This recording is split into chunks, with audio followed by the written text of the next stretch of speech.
Yo, what up, everybody? Thanks for joining us for another episode of Open Mic with Mike on the Mic here on the Finn's Tailgate. TMI Tuesdays didn't happen tonight because Tonk is working on some music stuff. Couldn't make it between work and what he's trying to get done and just didn't have the time. So he'll be back next week. And with that being said, I'll go ahead and plug all the shows. You know, Tuesdays at 9 o'clock, we have TMI Tuesdays with Tonk 7. And it'll be 2 hosts and 2 guests eventually as a game show. It's going to be really, really fun. Shortly after that, you got Mike on the Mic with Open Mic. And then on Saturdays, Drop the Mic at 10 p.m. Then also we have Cash and Tickets with Brandon the Bookie, Big Kev, and Wizard of Oz. Most informational, educational betting show you'll ever find. They're always doing it, bro. And then color commentary, late nights on Thursday nights. And really, whenever he decides to jump on, he'll probably be on tonight sometime too. But don't forget to always check out the Finn's Tailgate. It is the tailgate party that never stops. Help support the channel, the Cash App, and the Venmo down there in the corner. Please, if you feel the need, please send us some assistance, and we'll put better product out and better content. You know, we'll just keep going up. But without further ado, Cap's going to drop the link in the chat, and I'm just going to go ahead and get it all started. Tony, I'm not necessarily worried about it because I still think Mike McDaniel will be the main offensive coordinator per se. He's going to be calling the plays. It'll be his I think it'll really be his job. I think it's going to be somebody else who he comes in. It's just going to be an offensive assistant. I don't think he'll actually have the coordinating job. So if it is a QB guy and then he gets the promotion to offensive coordinator, I'm not mad about that. I trust that Mike McDaniel will have this thing figured out. And but at the same time, if it is an offensive coordinator in Atlanta, the guy was already with him when he was there with Dan Quinn and Kyle Shanahan in the first place. So. But yes, please hit that like, y'all. Subscribe. We finally crossed the 500 subscribers threshold last night, thanks to TD Fence Talk and then everybody that joined us afterwards. Absolutely honored to have all of y'all coming in here and supporting us like y'all do. Cap for life, thanks for being here. Tony, thanks for being here. God Soldier, man, I'm telling you right now, bro, I'm all in on the Mike McDaniel train. he is giving me goosebumps. He's got moxie. He's got swag. He's got the sense of humor. He's got the personality that's going to be fun to watch. He's a coach that has gotten me giddy for the first time in a very, very, very long time. Maybe Nick Saban, when we originally hired him, was the last time I can remember being this excited about a coach. But it's also because of what I've learned about Mike McDaniel that I'm so confident that he is going to be able to make this a run-first team. And that's the heyday of Miami. That's the glory days of Miami. We ran the ball. And Cap, you brought it up last night, but bringing the I formation back to Miami, come on now. Give me a fullback. Man, if Juszczyk's available, go get him. But I just want to see a team that can control the tempo of the offense, not by dinking and dunking, but by running the ball and running to set up the pass and those things like that. But what up, Cap? Thanks for jumping in, man. Hey, Mike, how you doing, buddy? Good, bro. Always. Yeah, man. Where the debate right now is whether he looks like Mark Anthony or the rapper Logic. Right now, that's the two leading candidates right now. I can see a little bit of both. I think I'd lean more towards Mark Anthony, but I can see Logic too. So, but he's got the jawline and everything, jaw structure, the hairdo, everything it looks more like Mark Anthony to me. But that's funny, man. That's funny as could be. Yeah, man. Which side do you lay on? You like Mark? You think he looks more like Mark Anthony or Logic? Oh man, on that jet, he looked at straight up freaking Mark Anthony, bro. With the drip, he was drip. He had the drip, bro. It was just he got the Apple phone and talking and the FaceTiming. The I mean, he's playing the part right now, man. That's all you can ask of. Did you get to see his interview today? Oh yeah, I mean, like I said, man, it's unfortunately for me and our fan base, like talk is cheap, man. I like what I see. You know what I'm saying? Like, I'm pretty sure he's going to deal with the media very, very, very well, which, I'm excited about because, it's I don't think we're going to it's a situation where, man, it's a situation where we need honesty. Yeah. Yep. I think we need honesty, man. Right. We're being force fed a hope sandwich right now. And, yeah, man, just I hope he comes with what he's advertised, What up, Drew Patron? Hey, what's going on? Hey, I want to real quick before we get going. And thanks for joining us, bro. But we did partner with Fanatics.com, guys. It's a new partnership. We have a link down in the description where you can go through that to go purchase something, and it helps us out for the show. It's not a sponsorship yet, but that's where we're trying to get to. But it is our first partnership with a major company, and it's the ultimate sports apparel and fan gear store, featuring jerseys, t-shirts, hats, collectibles, merchandise for fans of the NFL, NCAA, MLB, NBA, anything, NASCAR, soccer. Go there for anything, fanatics.com. Go through the description at the bottom of the video, and that helps us out, guys. So appreciate that. But what up, Color? Hey, how's it going, man? Good. Hey, Drew Patron, I haven't got to host a show with you on it yet. I saw you come on last night, but I'm going to go ahead and give you the floor. And let's see, after, the interview with Mike McDaniel and everything today and getting to digest everything you've heard and haven't heard or whatever, what are your feelings? I've been optimistic. The more that we kind of let this sink in and digest, the more it feels good. It feels right. I'm interested to see. I think where we're really going to see how things are going to move forward is when we start to see him hire his coaching staff. I was just in TD's chat. I was hanging out over there. Chat was wild over there because TD just brought up that because there was some rumors going around that I guess McDaniel, he had some play calling experience, but then TD did a little bit of digging, found out that no, he hadn't been calling plays, which okay, that's good to know. But man, people are going wild saying TD's trashing McDaniels and he hasn't even. It's like, oh my gosh, everybody's I think what I think it is. I think everybody's so on edge from fighting about Tua that now we're just trying to fight about everything because it's become trendy. But no, I'm hopeful. I hope it, if it is true that he hasn't called plays, I hope that maybe he can get somebody with a little bit of play calling experience, somebody that's had some experience doing that at an NFL level, ideally. I agree. And somebody that even if McDaniel does choose to be the one to call the plays, it would be nice to have somebody to kind of mentor him through that process.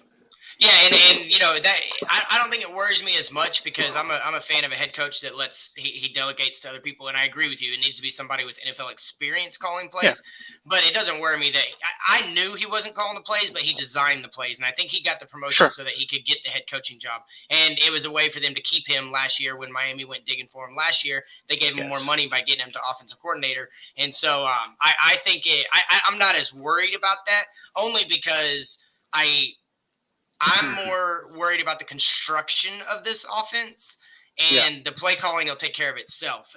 You need to build your strengths. You need to figure out what type of team you're going to be. Then, the play calling, like I said, you'll work it out in preseason and OTAs, whatever. But yeah, I guess it doesn't bother me. I knew it, did the research, and still it wasn't a factor for me to not find myself more excited than I've been in 15 years for this team. Yeah. Like, I'm super stoked for what's happening right now. It shouldn't be a factor for anybody to. I mean, it's something to think about, right? As we look to see who he hires, we see, okay, did he go after somebody that had some play calling experience? And okay, cool. Then maybe he covered that base, or maybe it's not something he's even worried about, right? Yeah. So I'm not worried about it. It's just something interesting to talk about. And oh yeah, I mean, you got to have those points. Yeah, see how he constructs his staff with that in mind. Yep. And, and I think I heard this, I read this or I heard this today about it would be really awesome if he got a former head coach at one of the coordinator positions. Sure. And that way we can, what up, Tony? But that way we can have that actual experienced head coach on the staff still, because that was my biggest issue getting McDaniel before, when he was said to be the favorite and the second interview was coming. I went back and looked at the timeline of everything, and I feel like he was our first choice the whole time.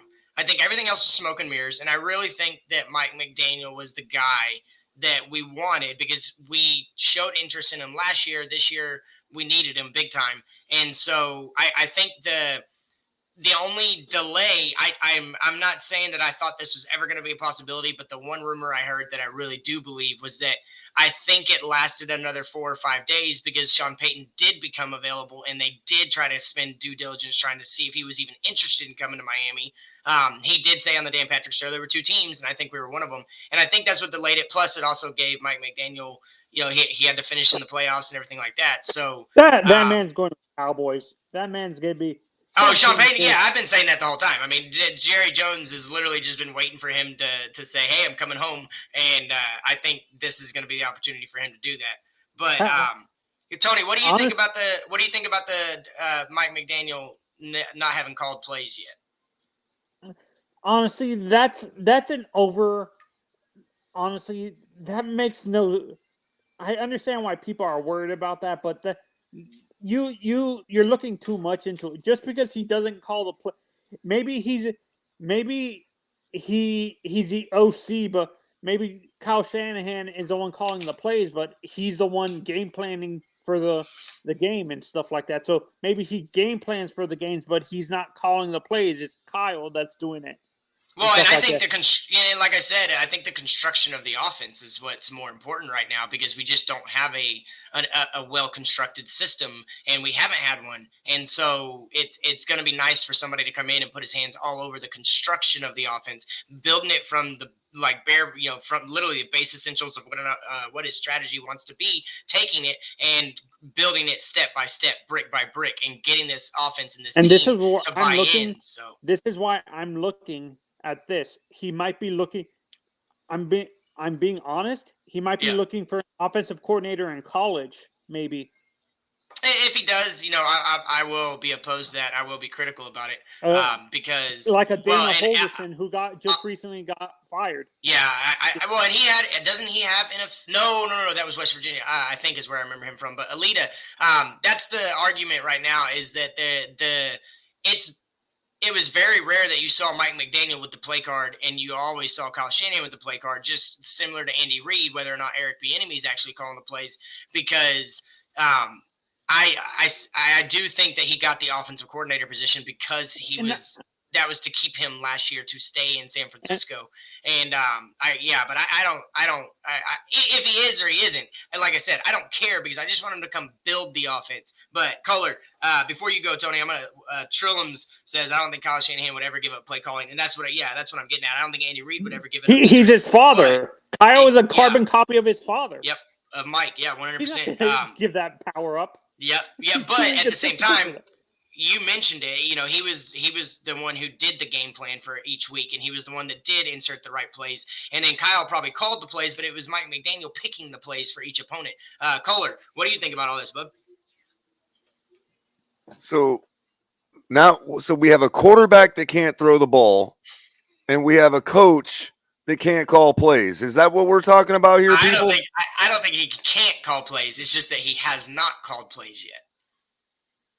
Yeah, there's a difference between that he can't. So is there anything else that we need to get this guy a mentor for?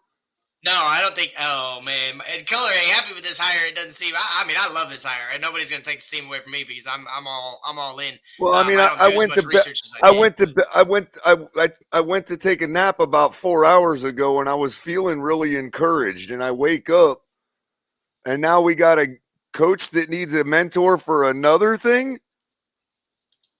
I mean, well, I don't know if it's necessarily a mentor. He's been in the league 15 years. That's more than most of these people that got brought onto Brian Flores' staff have been in. So I don't know if it's necessarily a mentor. I think it's just somebody. Yes, go ahead, Alita, because I'm gonna look it up myself. I want to figure out if he really has called plays or not. Because I'm just a little confused because, like, you know, we're talking about all the stuff that Kyle Shanahan takes care of, and you know, and that's all fine. And McDaniel was making the plays in the background. Well. Okay. I mean, do we know that? I mean, well, I do know. And Tony said it. I do know that Mike McDaniel, he's the one that picked because you don't run the same plays for each opponent, so he's the one that. But there again, why? If that's the case, why isn't he the head coach in San Francisco? Well, because he was the offensive coordinator. Yeah, no, because Color, I'm gonna explain this to you because Kyle Shanahan is an egotistical a-hole like his father. He's not going to give up that power. He is not going to give up the power of calling plays. He's too much. He likes to micromanage everything. And this is getting to the crux of what I'm going to be speaking about the Shanahan tree. Because if Kyle Shanahan is an a-hole like his father is and won't give up power and all that, well, he's the one getting to the Super Bowls.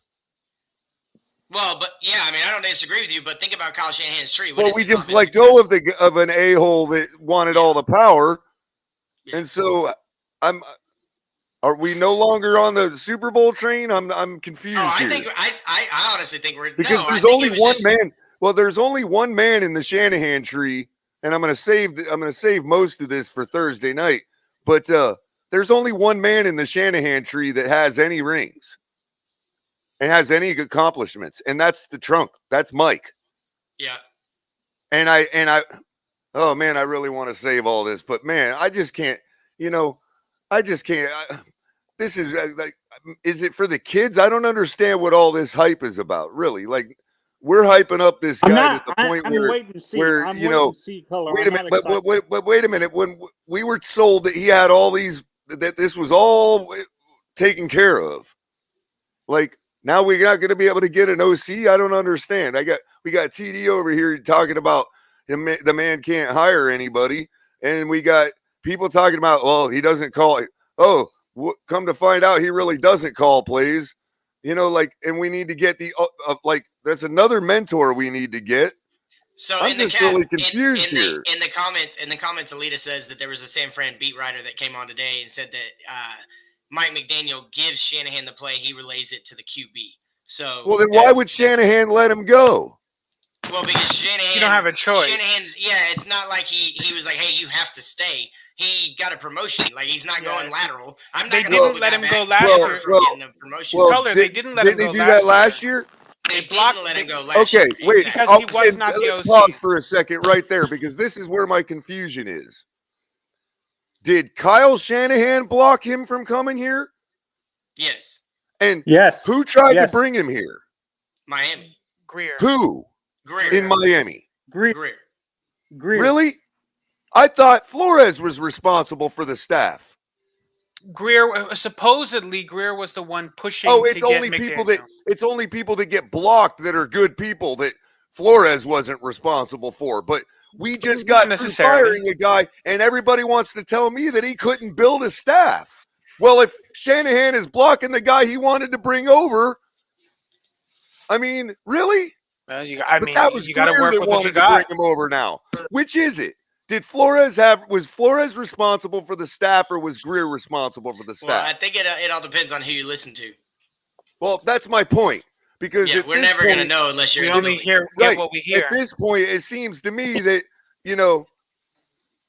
well, is everybody else going to block Mike McDaniel from bringing in a staff? I mean, this is where my confusion is absolutely. at. Color, absolutely. Like Mike McDaniel could probably be trying to go after some of the staff in San Francisco, and if Shanahan is willing to promote those guys, he can block them from leaving.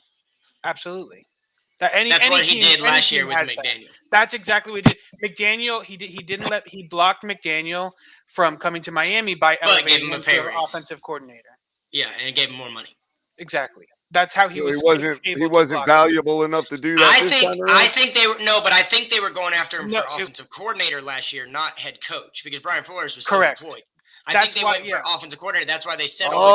They could block it. So he blocked him from becoming Flores' offensive coordinator, a guy from the Belichick tree. Yep. But doesn't block him from taking that same man's head coaching spot. You can't block him. I just wanted to make sure I had that clear for Thursday night. You can't block it. You can't block it. That's the difference. If you're promoting somebody, if you're promoting a guy from an offensive coach to a head coach, you can't block that. If you're giving a guy a promotion, we were going to give him a promotion to offensive coordinator. You can't block that unless you're willing to promote him to offensive coordinator. And that's what Shanahan did. That's what he was willing to do. Shanahan made him the offensive coordinator. The way I see it is Kyle Shanahan didn't want to let this guy go. Period. But now he's not going to stop him from becoming head coach because that's his lifelong dream. Didn't have a choice anyway. It's literally in his career objective. It would be ever for the NFL. It would be a detriment to Kyle's person, to not let him be a head coach. Well, all I got to say about the whole thing is I hope the Bengals kick the ever-loving shit out of the Rams this weekend. I do That's all I got to say about the Shanahan tree for the time being. Hey, man, the Shanahan tree's not bad, though. Matt LaFleur and Sean McVay now are both... Not bad, but not any better than anybody else that hasn't got a Super Bowl ring. Where'd this negative color come from? Go back to sleep and wake up on the other side of the bed. You didn't take a long enough nap. It's your team. Because I've been following this team my entire life, and I ain't never seen that kind of propaganda for a head coach. That is absolutely... We could have settled with Kellen Moore or Vance Joseph or waited for your guy Thomas Brown. Like, we took the best guy that was left, period. We didn't, to my understanding, we didn't hire Flores till after the Super Bowl last year. Well, but what I'm getting at is that the only other person that you were waiting on was Thomas Brown. That's the one guy that we would have gotten. But you're telling me that you're telling us, though, that McDaniel was the guy from the beginning. Yeah, I do think it was. Yeah, well, God's honest truth. I think Mike McDaniel was 100% playing from the beginning. Mike, actually, I think the plan from the beginning was Thomas Brown, but they settled for Mike McDaniel. I disagree with you. I don't think Thomas Brown was ever the number one target for him. I think it was either Harbaugh or Mike McDaniel, but Harbaugh was never actually available. And then he did the same thing he did 10 years ago with baiting us and thinking that he might be coming, and then all of a sudden he just goes back and does something else. So. And for me, I give credit to Flores for trying. I think I give credit to Flores for trying to get McDaniel, but to me, I don't think it was Greer that wanted him. I think it was Flores that wanted him, but Kyle refused to let him go. Could be. We only know what we hear. I mean, we've had this talk before. Yeah. Like, all we know is what. All I know is there's going to be a great game on Sunday. It's going to be a great game on Sunday. That's I all think- I know. I think it's going to be an awful game on Sunday. I think it's going to be a low-scoring game. If it's 45-10, I'm gonna be very upset. If it's Well, 31-27, I'll as be long happy. as the Rams lose, it's going to be a great game. I'm taking No, the under. no, The Rams are not going to lose. I don't think Cincinnati had a chance. I don't think they have a chance. Seriously. Kohler just I wants the agree. Dolphins to be wrong with this coaching choice, it seems. That's fine. And No. when the Rams lose on Sunday, this is how many No, they- accomplishments the Shanahan tree will still have. What would be any different if we got Thomas Brown, bro? He hasn't done anything either. Like, your whole point's invalid. Look, I haven't mentioned one word of anybody, but you just put that word in my mouth. Because that's the only other coach you wanted. You've said it on That's here a not million true. times. Who That's else did not you want that true. was actually available? Who else did you want that was actually available after it was all said and done when we hired McDaniel? The guys that were available. Who did you want? You wanted Thomas Brown. But that's not the point. That's like saying, okay, well, put me in a corner and give me a choice between two things, and then tell me those were the only two choices Yeah, I had.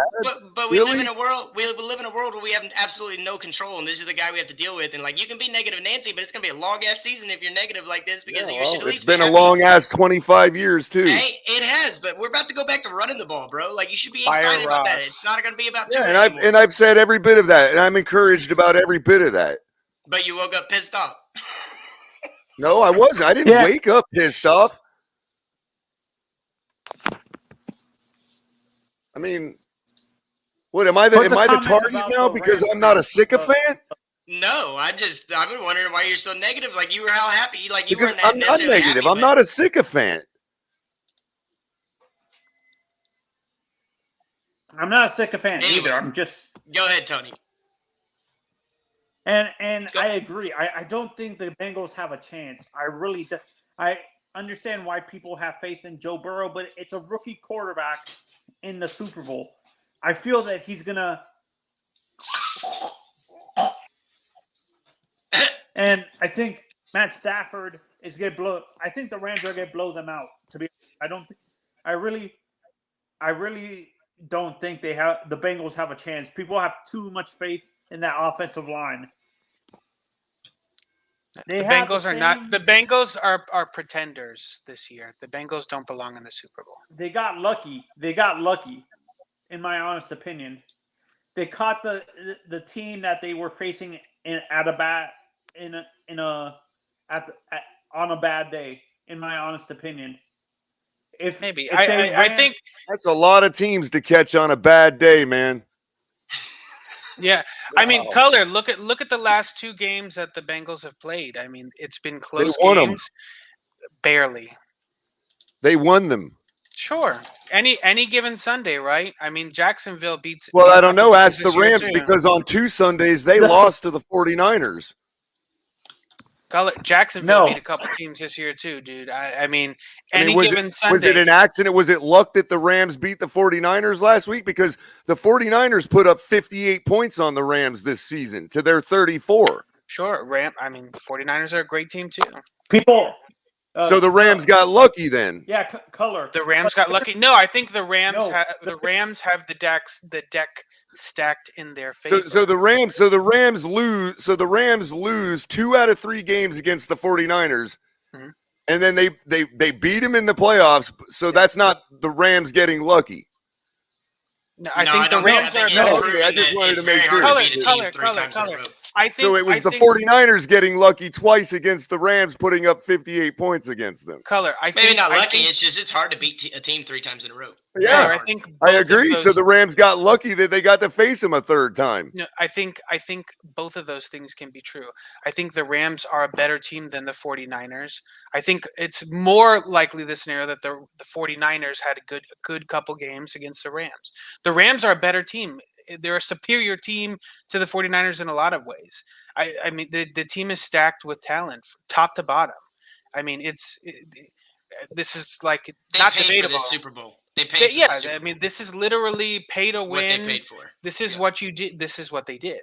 They haven't I think- drafted in like 6 years Easily. a first round pick, something like Do that. you think? Okay, color. Do you think the Bengals are a better team than the Chiefs? Well, at this point, yeah. Okay, I think you're wrong. Okay. I think the Bengals, they Okay. did a really great job against against Patrick Mahomes. Patrick Mahomes doesn't. If Patrick Mahomes gets 2 chances to ice a game, he doesn't miss, and he missed. And that's like, again, you can flip a coin, and if you do it a billion times, yeah, eventually it'll even out. But you can get a run of 10, 20, 30 heads. But over the course of time, it's going to level out. And when you have certain things stacked in your favor, again, those numbers are going to sway a certain way. The Rams are easily a better team than the 49ers, right? The Chiefs are easily a better team than the Bengals. The Bengals had a great day. It was a great day. What up, Esther? And the 2 Welcome times to that the show, bro. 49ers won against the Rams, they had great days. What's Yeah, going They on, were man? better, so they were better when it mattered. Sure, Yeah. that's fair. What up, Yeah. Esther? Yeah, What's because going on, we man? don't imagine Listening to, football games. We play them. Yeah, these are people. There's men. These are Yeah. real people. This is not computers. Yeah, and robots. those people are better Guys than the have- other people. Guys have no. I don't think they're better. Okay. Guys have good days. Guys have bad days. Jordan had bad The days. score Jordan disagrees. Jordan didn't have a perfect record. If, He lost. lost if, too. if that was the case, then the NFL would drop the hammer and be like, "Sorry, Bengals, it's going to be the Look, Chiefs because the look. paper says they're better." guys, how are No, you? of course. What's going on, Fans are y'all? How are you Look, guys? Hey, give Esther the floor. Go ahead, Esther.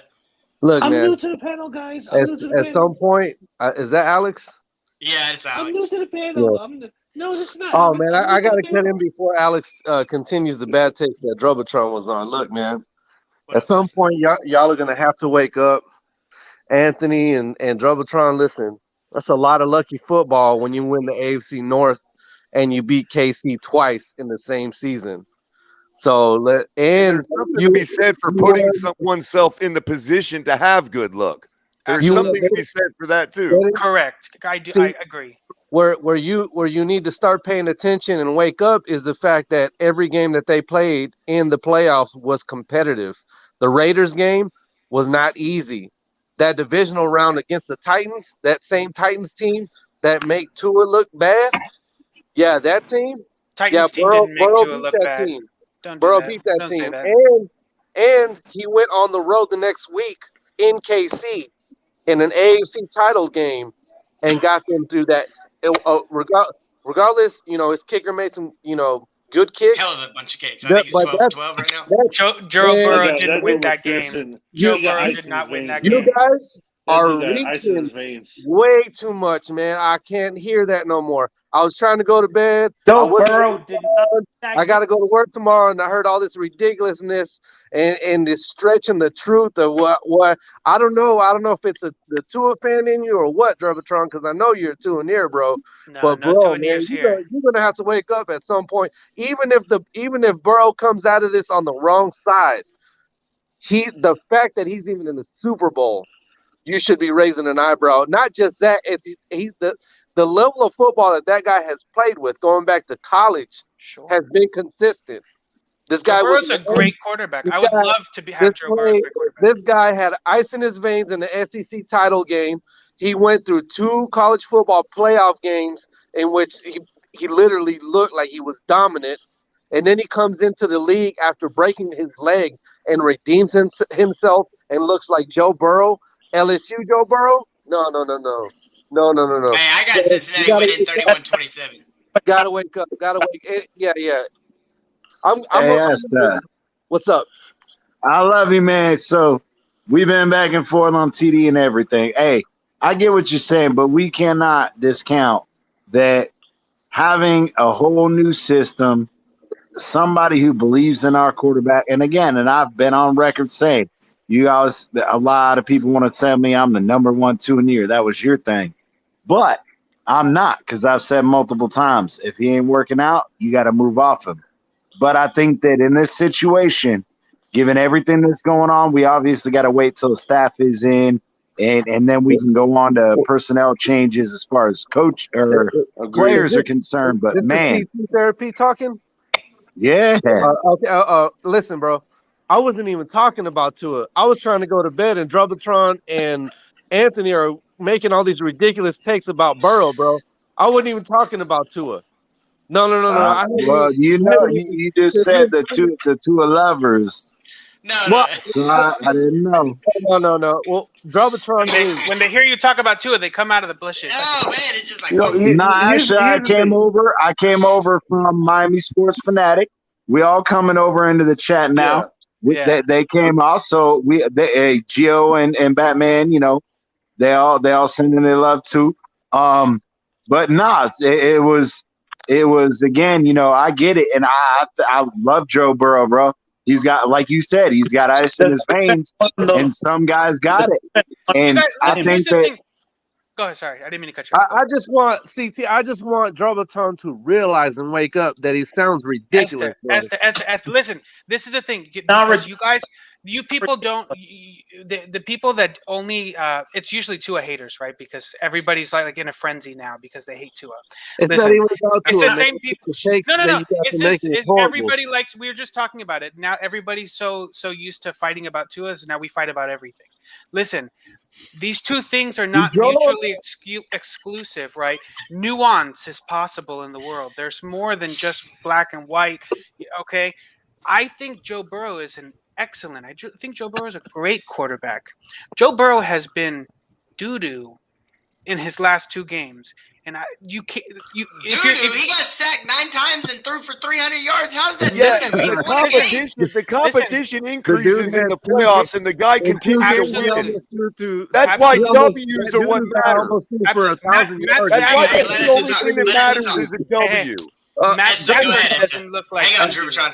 Let Esther push back. Let Esther push back on that real quick. Go ahead, Esther. I can't believe that even came doo-doo and the word Joe Burrow even came out of his mouth, man. This dude literally almost threw for 1,000 yards in 2 games in the regular season, bro. And you're talking about Joe Burrow. See, look again. He beat who you call the number 1 team in the AFC.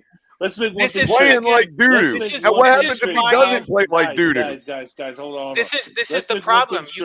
You guys are well in the Tennessee game. Exactly. Why is that so hard to just say? Just say that. Okay, that's what we're trying to say. He didn't play well, and he won both games. What happens when he does play well? The defense won that game, won both games. That's what really? Shut up. I didn't realize defense could win ball games. Wait a minute. Defense wins ball games? Are you serious? We say it when Tua does it. It's okay. No, we say it. Tua lovers don't. So we say that. When Tua doesn't have a good game and he gets carried by the defense, I call it out. I say that.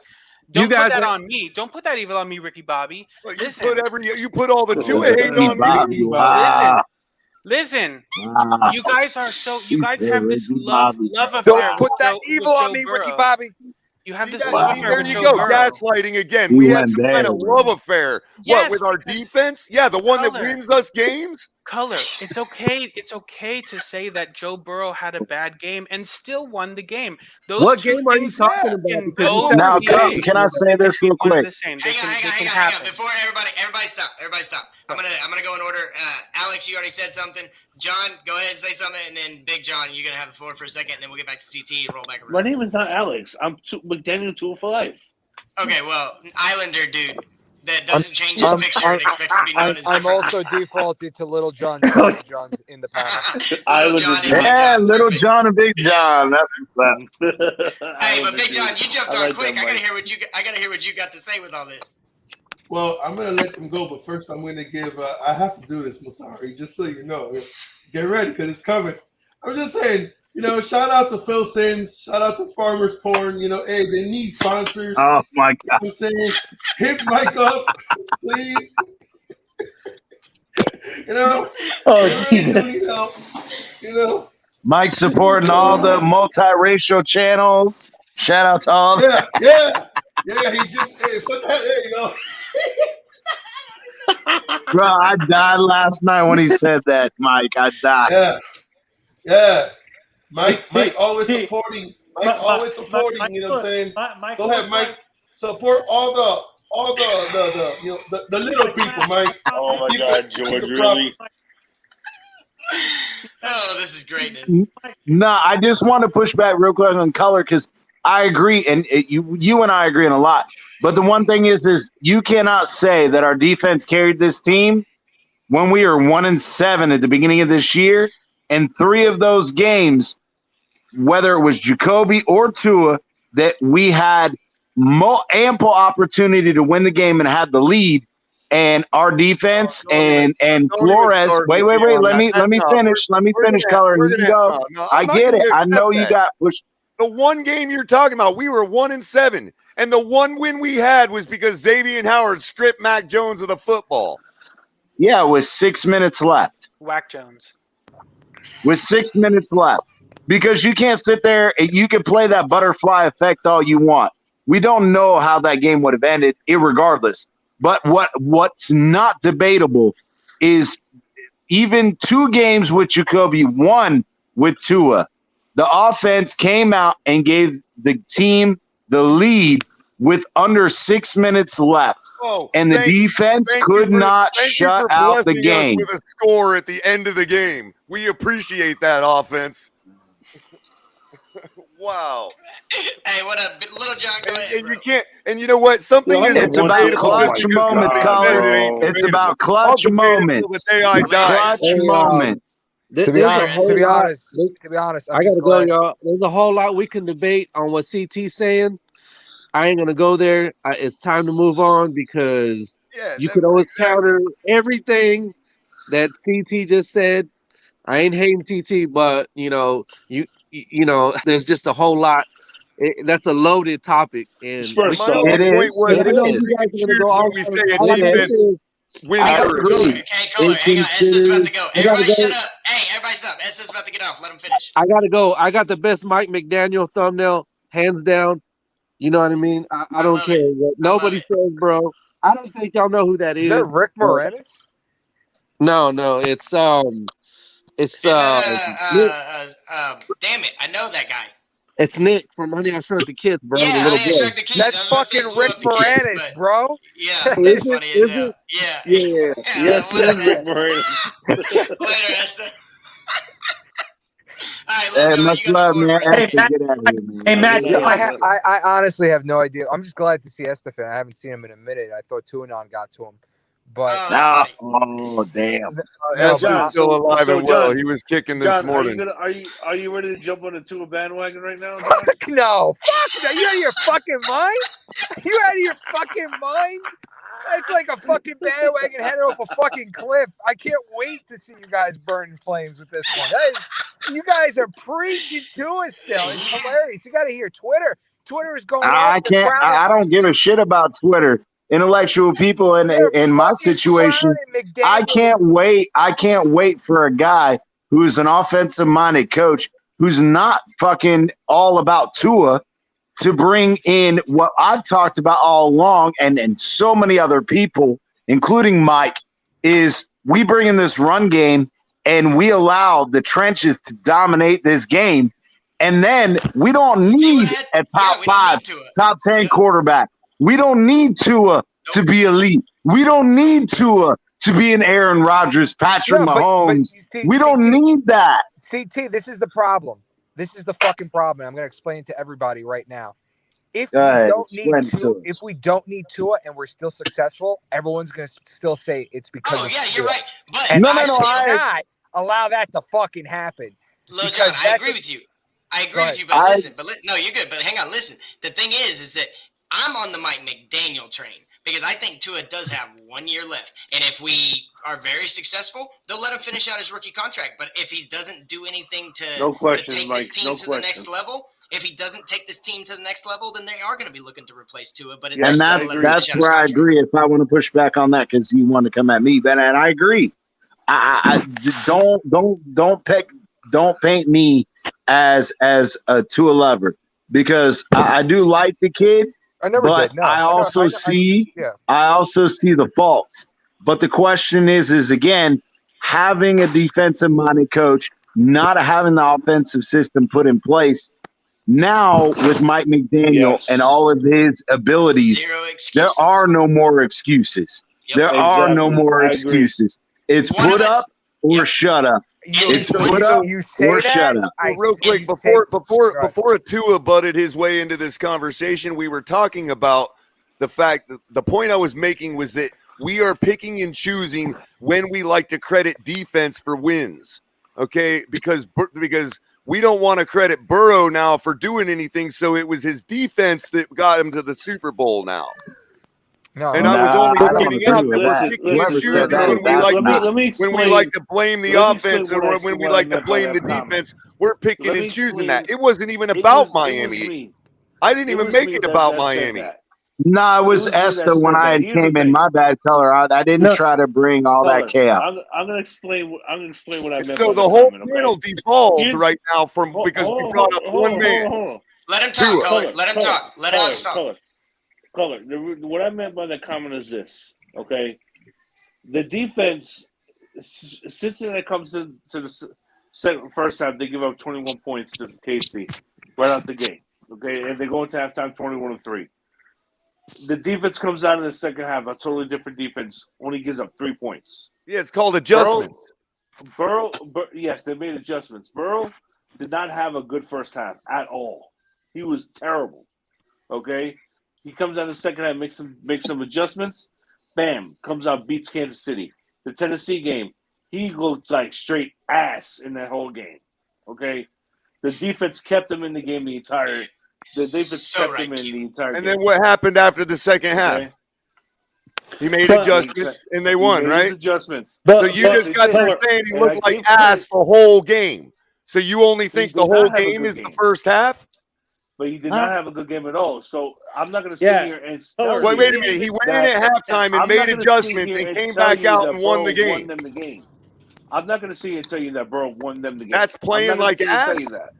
But The color, let Tennessee me game, ask you Burrow this. did Let not me win ask them the game this. against Tennessee. Okay. Now He let me didn't. ask What, this. I wouldn't say he Now, won them the game in the Kansas City- second half either. In either of those Tannehill games. lost that in the- game. in the Everybody How many Kansas forgets. City field game? goals? How many field Tannehill- goals In the did they Kansas City kick? game, maybe Tannehill How many you say games? that How Burrow many had games did Matt 50% Stafford win? of that game. Tannehill And lost I that agree game. with If they Color. would have just gotten a field goal, they would have won. He didn't even have to score a touchdown. He threw an interception when all they had to do was score a damn field goal. Yeah, and this is where Tannehill color lost the game. I want to pull both sides because that comes to a reckoning, especially with Mike McDaniel coming in. Is you said again the adjustments in the second half. This is where I want those. I want an experienced offensive coordinator. The rumors have came out that we're going to stick with Boyer on the defensive side, which I disagree with because He don't have a Gerald choice. Alexander, Nobody wants to come here. Gerald Alexander, who is our defensive back coach, has CT. 15 years of experience. I would take Jerome or Big Benji Gerald Alexander and his hasn't come out publicly let and me said say, anything yet. oh my God, Sorry. his connection with the players and take that. But we have to have an offensive guy who can make adjustments, which Mike McDaniel, yes, he can do the play design, play calling, whatever. I got no problem with that. But we have to have an experienced guy that can come in and take care of crucial, timeout calling situations, all these head coach things to say, hey, let's take a little bit of pressure off of Mike McDaniel and let him focus on the offensive side of the ball. That's what I'm looking forward to. I got a question. So wait, real quick, Mike. So when I first came in and said we have a quarterback that can't throw the ball and we have a head coach that's not a head coach, CT just proved my point. Hey, so I gotta. Alita just said something pretty interesting. Is that Zach Taylor is part of Kyle Shanahan's tree? No, that's not true. I already looked it up. He went to I already McVay. looked He it coached up. with McVay. I already looked it up. He only spent 2 years at most with out at the Rams. Okay, that his entire career has nothing to do with the Shanahan tree. No, Okay. he's part of the Toronto tree. That's not a. He is not a direct branch of the Shanahan tree. He spent a little time with McVay out at the Rams recently. That's fair. Okay. Mike- I'm already headed that off at the pass. What up, Tony? Go ahead. He's actually Okay. the Miami Dolphins tree. Let's get that right. I gotta cut this tree in front of my house now that you guys are talking about it. Go ahead, Tony. Okay, what I say was Said I need an arborist. Hey, CT, I'm sorry for cutting you off, bro. I apologize for cutting you Nah, off, you're CT. good, man. I didn't mean to get you upset, bro. Nah, Go I'm ahead, not Tony. upset. No. Go what you say. Alex, What you you gonna good, say, man? You good? Go ahead, Tony. okay. I want I wanted to say what I wanted to say was I feel how can the running game and the field goals won the game for the because Joe Burrow, how can you win a game without throwing Anthony, a there's like touchdown? 3 different trains. I'm sorry. Stick to the first question. No, this applies to my question. What I was saying before, the running game, and the special teams won them those games, and we're forgetting the fact that how can a quarterback win a game without throwing a touchdown? Is my question. By You not guys- not making a dreadful mistake like Tannehill and then throwing an interception to let the other team run out the No, clock. that's what I'm saying. Or like Tannehill has depended on his run game to run up the score and let him throw occasional passes that none of them really mean anything. And then in the game that he has to throw passes that mean anything, he plays absolutely terrible. So Yeah, and that's what I'm saying. We have to. That's why Ryan realize that- Tannehill's a good fantasy quarterback because Yeah, he'll no, get you. this is- You know, this is why I'm the saying other team I will be give- up by Ryan 30. Tannehill will get you those 15 points a week that you need for fantasy. That's why I'm saying. He really will too. We're giving a little bit He too much will. credit to. That's what I'm saying. We're giving a little bit too much credit to Joe Burrow. I understand he put his teams in positions to win the game, but he didn't win the game himself. But but listen, yes, okay, I Oh agree my with you. He didn't win it God. himself, but listen to me, Tony. That you still have to have the quarterback to get you in the position to kick the damn field goal, anyways. Like to not say that Burrow didn't win that game. He got Joe sacked Mixon was not 9 touched. times. He got sacked 9 times and still managed to get him in field goal range. but He was getting Joe absolute Mixon was beating. not touched. Poor pocket presence. Joe but no, Mixon yeah, was but- not but at touched. the I same don't give a time, you shit. cannot argue. Miami has real a quick, worse. though. Miami not has a touched. worse offensive line, and Tua barely gets touched now because that Yeah, because and he I throws the ball agree, in but that does 2.3 not seconds. change the Yeah. fact. Let's not discount. No. And this is where I have the issue is I do believe in Tua, but we cannot continue to discount other quarterbacks in the things they do. Has Joe Burrow won them every game? Absolutely not. No quarterback wins a team every game. So He's won let's a lot of stop them. that. He's won a lot of them.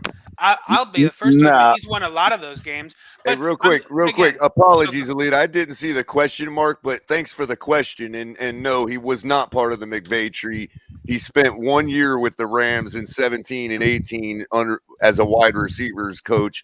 But for the most part, he's most under of his Joe Philbin career is tree. under Philbin and that crew, Yeah. along with the rest of his staff. So we're actually looking at the Philbin tree against the Shanahan tree this weekend in the Super Bowl.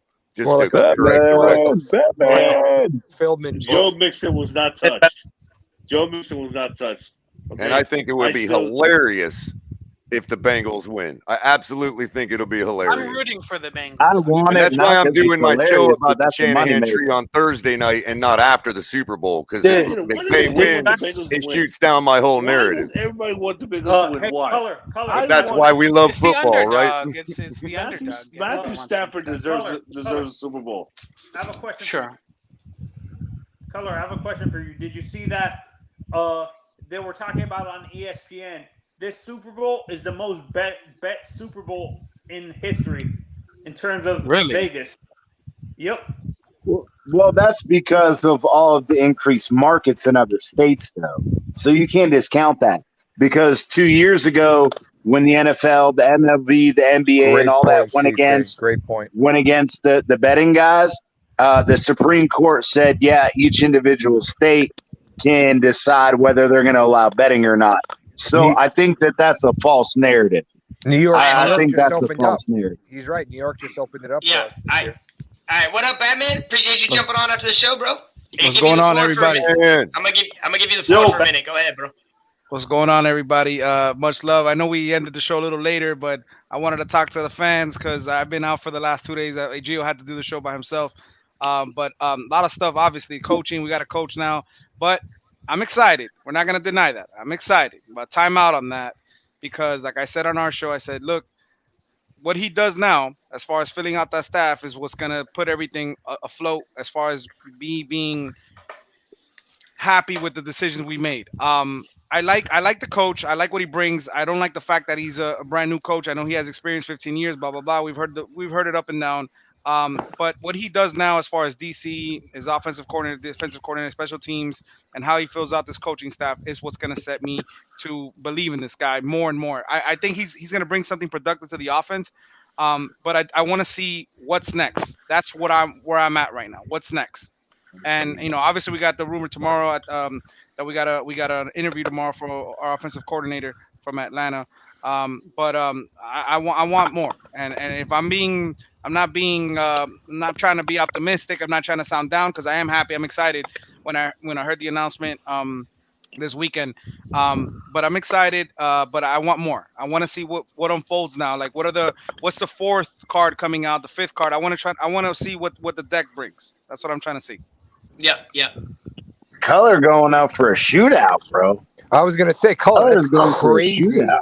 That's like 70+ points. That's insane. Yeah, that I don't know if the over under, especially on that Hey, bet. Mike, Which can I Well, hey, the Mike, can I reason promote being, something the real reason quick? I say that is because Yeah, hang on, Alex. if Burrow can solve Jalen Ramsey, then it's over. I mean, he's their Yes. entire secondary. You think you're worried about? I don't think he's Jalen? gonna have enough time though. But personally, yeah, I it's, just- I think so. I think he's gonna be that worried more LA about Von Miller and Rams defense. Oh my I also God. think there's No, going to you be gotta- you gotta worry there's about- you always gotta worry something about getting special offensive teams. line One all of the up against teams it. is always going to That do pass something rush. crazy on special teams, and it could snowball really quick. And I can see Matt Stafford battling back in quasi junk time to put up a 38 burger. We'll see. All right, go ahead, I could Alex. see that too. Go I ahead, could. All right. Go ahead, Alex. So I just wanna say again, like I always do, especially in the morning. I work at AT&T in Boca Raton, Florida, on Powerline and Palmetto Park Road. So we got a deal right now for first responders, especially any nurses, practitioners, any certified nurses or anything, for $36.50 per month. You get unlimited talk, text, and data, and you get any phone that you want. If you have an iPhone, you can trade it in for an iPhone and get up to $800 off the new iPhone 13 Pro or Pro Max. And if you want to take advantage of a free Apple Watch as well, you can definitely do that as well. also And a just free to iPad for the first 3 months. just to add my plug, I'm also on OnlyFans. I'm also known as To His Daddy. Little John's always a pleasure. OnlyFansFarmers.com, bro. I'm just trying to OnlyFansFarmers.com. get some. And we drink only the finest Crystalacus cognac. I'm just trying to get some clientele in there, Matt, man. Guys. Mike, If you know the anybody, mic man. if you know anybody, just tell them to ask for me over there on Palmetto Gotcha. Powerline in Boca. I'm gonna send my Texas people over to get you. Mike is Now, trying to that all being said, guys, we all know I've made that prediction all throughout the playoffs for various teams. Yeah. So we all know now that I've said that it's going to be 13-10 at halftime. Wow. Blame me Yeah, for but the boring Super Bowl. He's not wrong. He's done it every damn time in the playoffs. Well, that's what I was saying. And Well, Mike, I agree. started off predicting when Joe Burrow was going to choke because every rookie's got to hit that wall where they hit this big game and they have a terrible performance. But that hasn't happened yet either. So I figured I'd start going the other way, Now my question is when do we break the trend of the last 4 years that the Super Bowl has not been a competitive game? That's where I have the issue. That's another thing I'm thinking, CT. The NFL wants a big scoring game this week. Yeah, and I agree, but man, I am so and I called it in the divisional round. Top the divisional and the championship round. Yeah, exactly. Because man, watching that divisional round, it was absolute garbage, bros. Blowout after blowout. But when we got to the divisional round, after that wild card, we went to the divisional round. All of it was competitive. And then last week, it was even more competitive. Man, if this Super Bowl is a blowout, it's not good for the NFL. Deserve to be there. That's why I'm so convinced both teams deserve to be there. We got the two champs right now. If it's going to be, I agree, but I don't want to see another blowout, bro, because nobody wants to drink and continue to party when it's a blowout. I think it's going to be a blowout only on the the Rams side of things. I can't tend imagine to it'd be a think so blowout on too, the but Bengals that's going to Sunday. be up to Bill Lazor, and we know how he does in the playoffs. But do you think Yeah, you think the being a factor former Dolphins guy, we know how that's going. Wasn't think- he our OC in Pittsburgh that fateful day with Matt Moore? Yep. Yep, he Man, I was. miss Let me Matt ask you Moore. guys I think miss you him guys so think much. that the Rams you think the Rams are gonna be favored by the refs and the NFL more because they are in LA? Do you think that's gonna take a factor into Not it? at, no, they not at all. definitely want to crown Matt No, I Stafford. don't. Absolutely. Really? You After think all so? of what he's I- done in Detroit, they want to give him a ring, man. Yeah, but Color, do you think that there was something that was brought up and a lot of people talked about it was the favoritism to Green Bay and all these other teams when they played at home? And I don't know. I just think that right now the NFL is on their tippy toes, bro. They are trying to do everything as clean, as non-controversial as possible.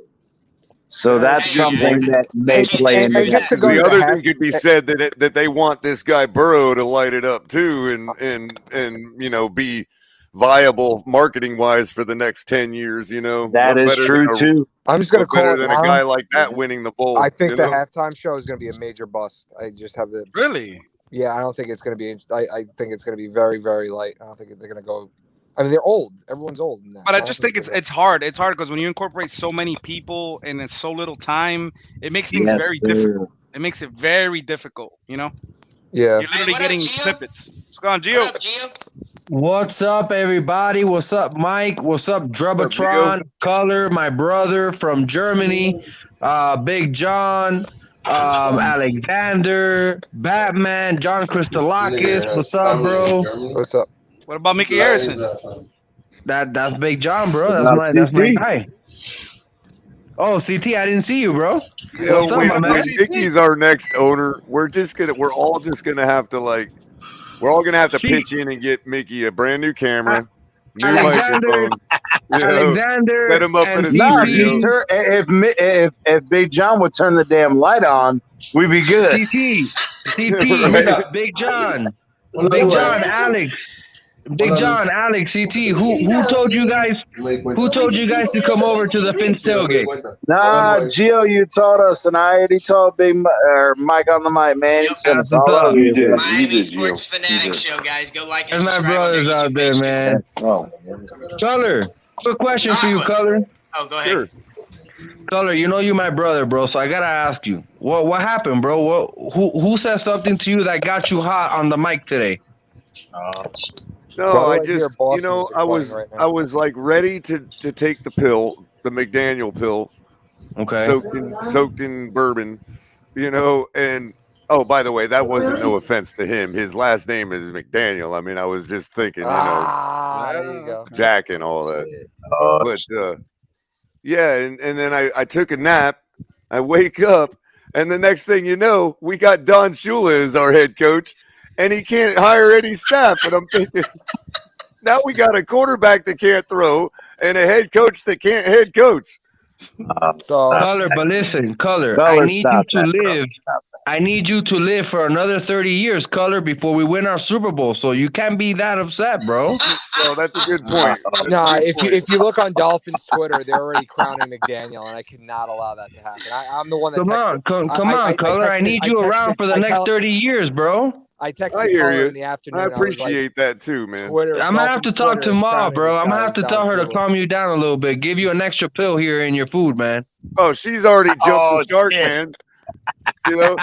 And she told me the other day, I thought she was going to Denver, and that was bad enough. She told me the other day she's going to be a Bills fan. Do you believe that Oh nonsense? God, no! Oh God, no! I hope that didn't get you your blood blowing, bro. I had to draw blood to make sure I still had the same color blood in me, man. I'm like, wait a Oh minute. shit! Oh shit! Color, you in Hey, Lil Colorado? John. What's that, you? You in Colorado, Color? No. I'm in the 561. He's Oh, in okay, West okay, Palm okay. Beach. Okay. Thereabouts. Yeah. Hey, so TD show just ended. Y'all remember everybody coming in new? Hit the like button, hit the Oh, subscribe that did button. it. Now I'm gonna have the Tua mob at my door. It's coming, but I'm coming, anyway, bro. we're I'm about to coming have some for you, fun. Color. I'm coming. heard his name, and now they're I coming out live the in bushes. Virginia, but I'm still coming, bro. Guys, real quick, Mike. We just hit 324 subscribers today, bro. If anybody on the show you haven't subscribed to Miami Sports Fanatic Show, please help us out. We're trying to get to 330 tonight. Help show us some love in the Fins community. We're trying to grow. The Fins Tailgate's our brother.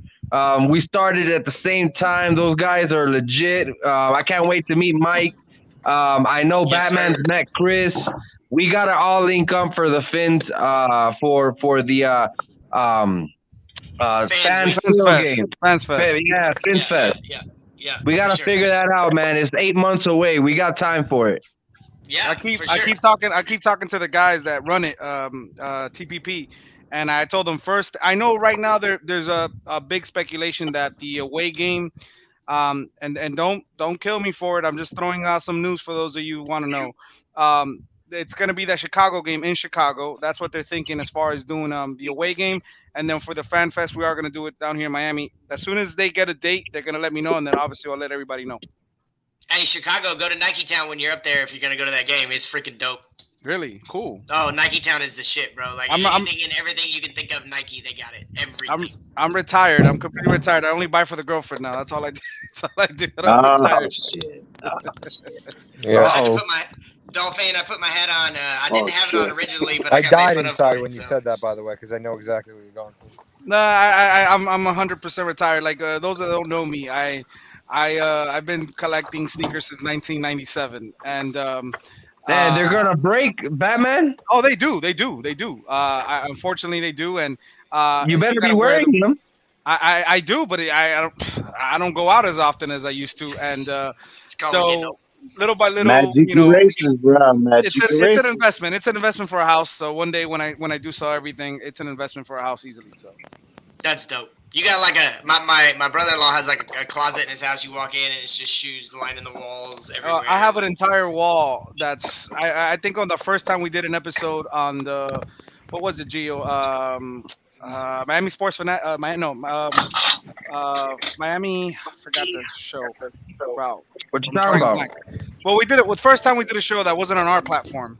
Miami Football Talk. Miami Football Talk. We did Miami Football Talk. I remember I did a stream with the sneakers in the back, and that's all I was kept talking about. So I was like, I'm not doing that ever again. Hey, for those of y'all that didn't see the comment, El Capitan's gonna have Dudley Durong in here for an interview soon, sometime next week, hopefully. He's talking to Aqua. But man, thank y'all so much for being in the comments, everybody being here. I'm gonna let MC have the floor here in a second, but I just again like the page, guys, like the video, subscribe, share it everywhere. Share it. Go over to Miami Sports Fanatics, like them. Just be a part of us. Definitely check out TMI Tuesdays, 9 p.m. with Tonk 7. Wasn't tonight. He's working on some music stuff. But then after that, you'll have Mike on the mic with Open Mic. And then on Saturdays, same time, 10 p.m., we'll have Drop the Mic. Then we also have Cash Tickets on Thursdays with Brandon Bookie, Big Kev, Wizard of Oz. It's the most educational betting show you'll ever find. And then we also have Color Commentary late night on Thursdays. It's late night with Color Commentary. He's basically anytime he wants to come on, he's always here. So y'all get to see him all the time. You guys getting feedback? Yeah, somebody has their YouTube on. Someone got that PlayStation. Yeah, I was gonna say somebody got the YouTube on, bro. Feedback is crazy. Hey, who is that? What about now? PlayStation. Yeah, we're clear. I play some Madden. So. Okay, cool. And then always check out the Fins Tailgate. If you're on the Twitter, Facebook, or the Twitch side, come over to the YouTube channel, man. Smash that like button, subscribe, help us out over here on the YouTube channel at the Fins Tailgate. Come over here, show us some quick love. Go back to the Twitch and the Facebook and the Twitter right after, man. But support us over here on the YouTube channel at the Fins Tailgate. And if Yes, anybody sir. needs These Google help, guys, that's bro, what the all like of them, button looks Fins like. Tailgate, Miami Sports Music, bro. They know what they're doing. Please subscribe to them, man. Hey, y'all wanna see something funny? We hey, MC got that fireball, man. You should be coming over to my house, bro. I'll be. Man, you missed it. He took 2 glasses of that earlier. You gotta go. Nah, Mike, he been sipping on that, and I told him, bro, it's that big red gum, bro. I'm sorry, but if I'm drinking something that tastes like shit, Mike, I'm doing the Jaeger bombs, bro. Doing the Mike, I Jaeger just thought of bombs. I something. ain't going the fireball route. Mike. What's up? What's up? So you remember I told you a while back about me and my family possible with a rock wall. Yeah, right? yeah. And so The Dolphins are actually going to play Houston next year. My mic's cutting In off. Houston. So No, you're not cutting off MCJB. What you talking if about? we're up there, I meant my if I'm up headset. there, Whoops. what do you think about getting together and possibly going to the getting some tickets to go to the game? Yeah, man, I'll keep a word out to get those tickets for sure. I'm always for meeting you, even if we don't get to go to the game. We go to a bar and watch the game. Yeah, that's fine. I'm down for that. Yo, look at this. Get me out of this. Look at this. So this is my thumb, right? Color had his thumb up. I got to show y'all. I'm gonna show a weird thing I got. You see this thumb? Oh, you got the hitchhiker thumb. It definitely. It doesn't. You got double jointed thumb, bro. You got a double jointed thumb. It doesn't straighten. So My dumb, go down my nobody misses thumb. it on the side of the road. Same thing with my pinky, man. I can never get it straight ever again, man. From playing football. That's been putting it up too many holes, bro. Hey, Big Mike. Hey, Mike on the mic. That's putting it up in too many holes, bro. That's what happens. I was waiting for Big John to come with the farmer joke about this messed up thumb, but hey, we're about it, bro. About it, bro. Hey, what's up, guys? I'm jumping off. Putting that thumb in too many holes, bro. in, Batman. Much love for watching, man. Hit that like button, you guys. Hit that subscribe button. Have a good night. Tell your friends. Appreciate you guys. Tell your friends about the show, man. Finn's Tailgate. This is a takeover. Please. Later, Batman.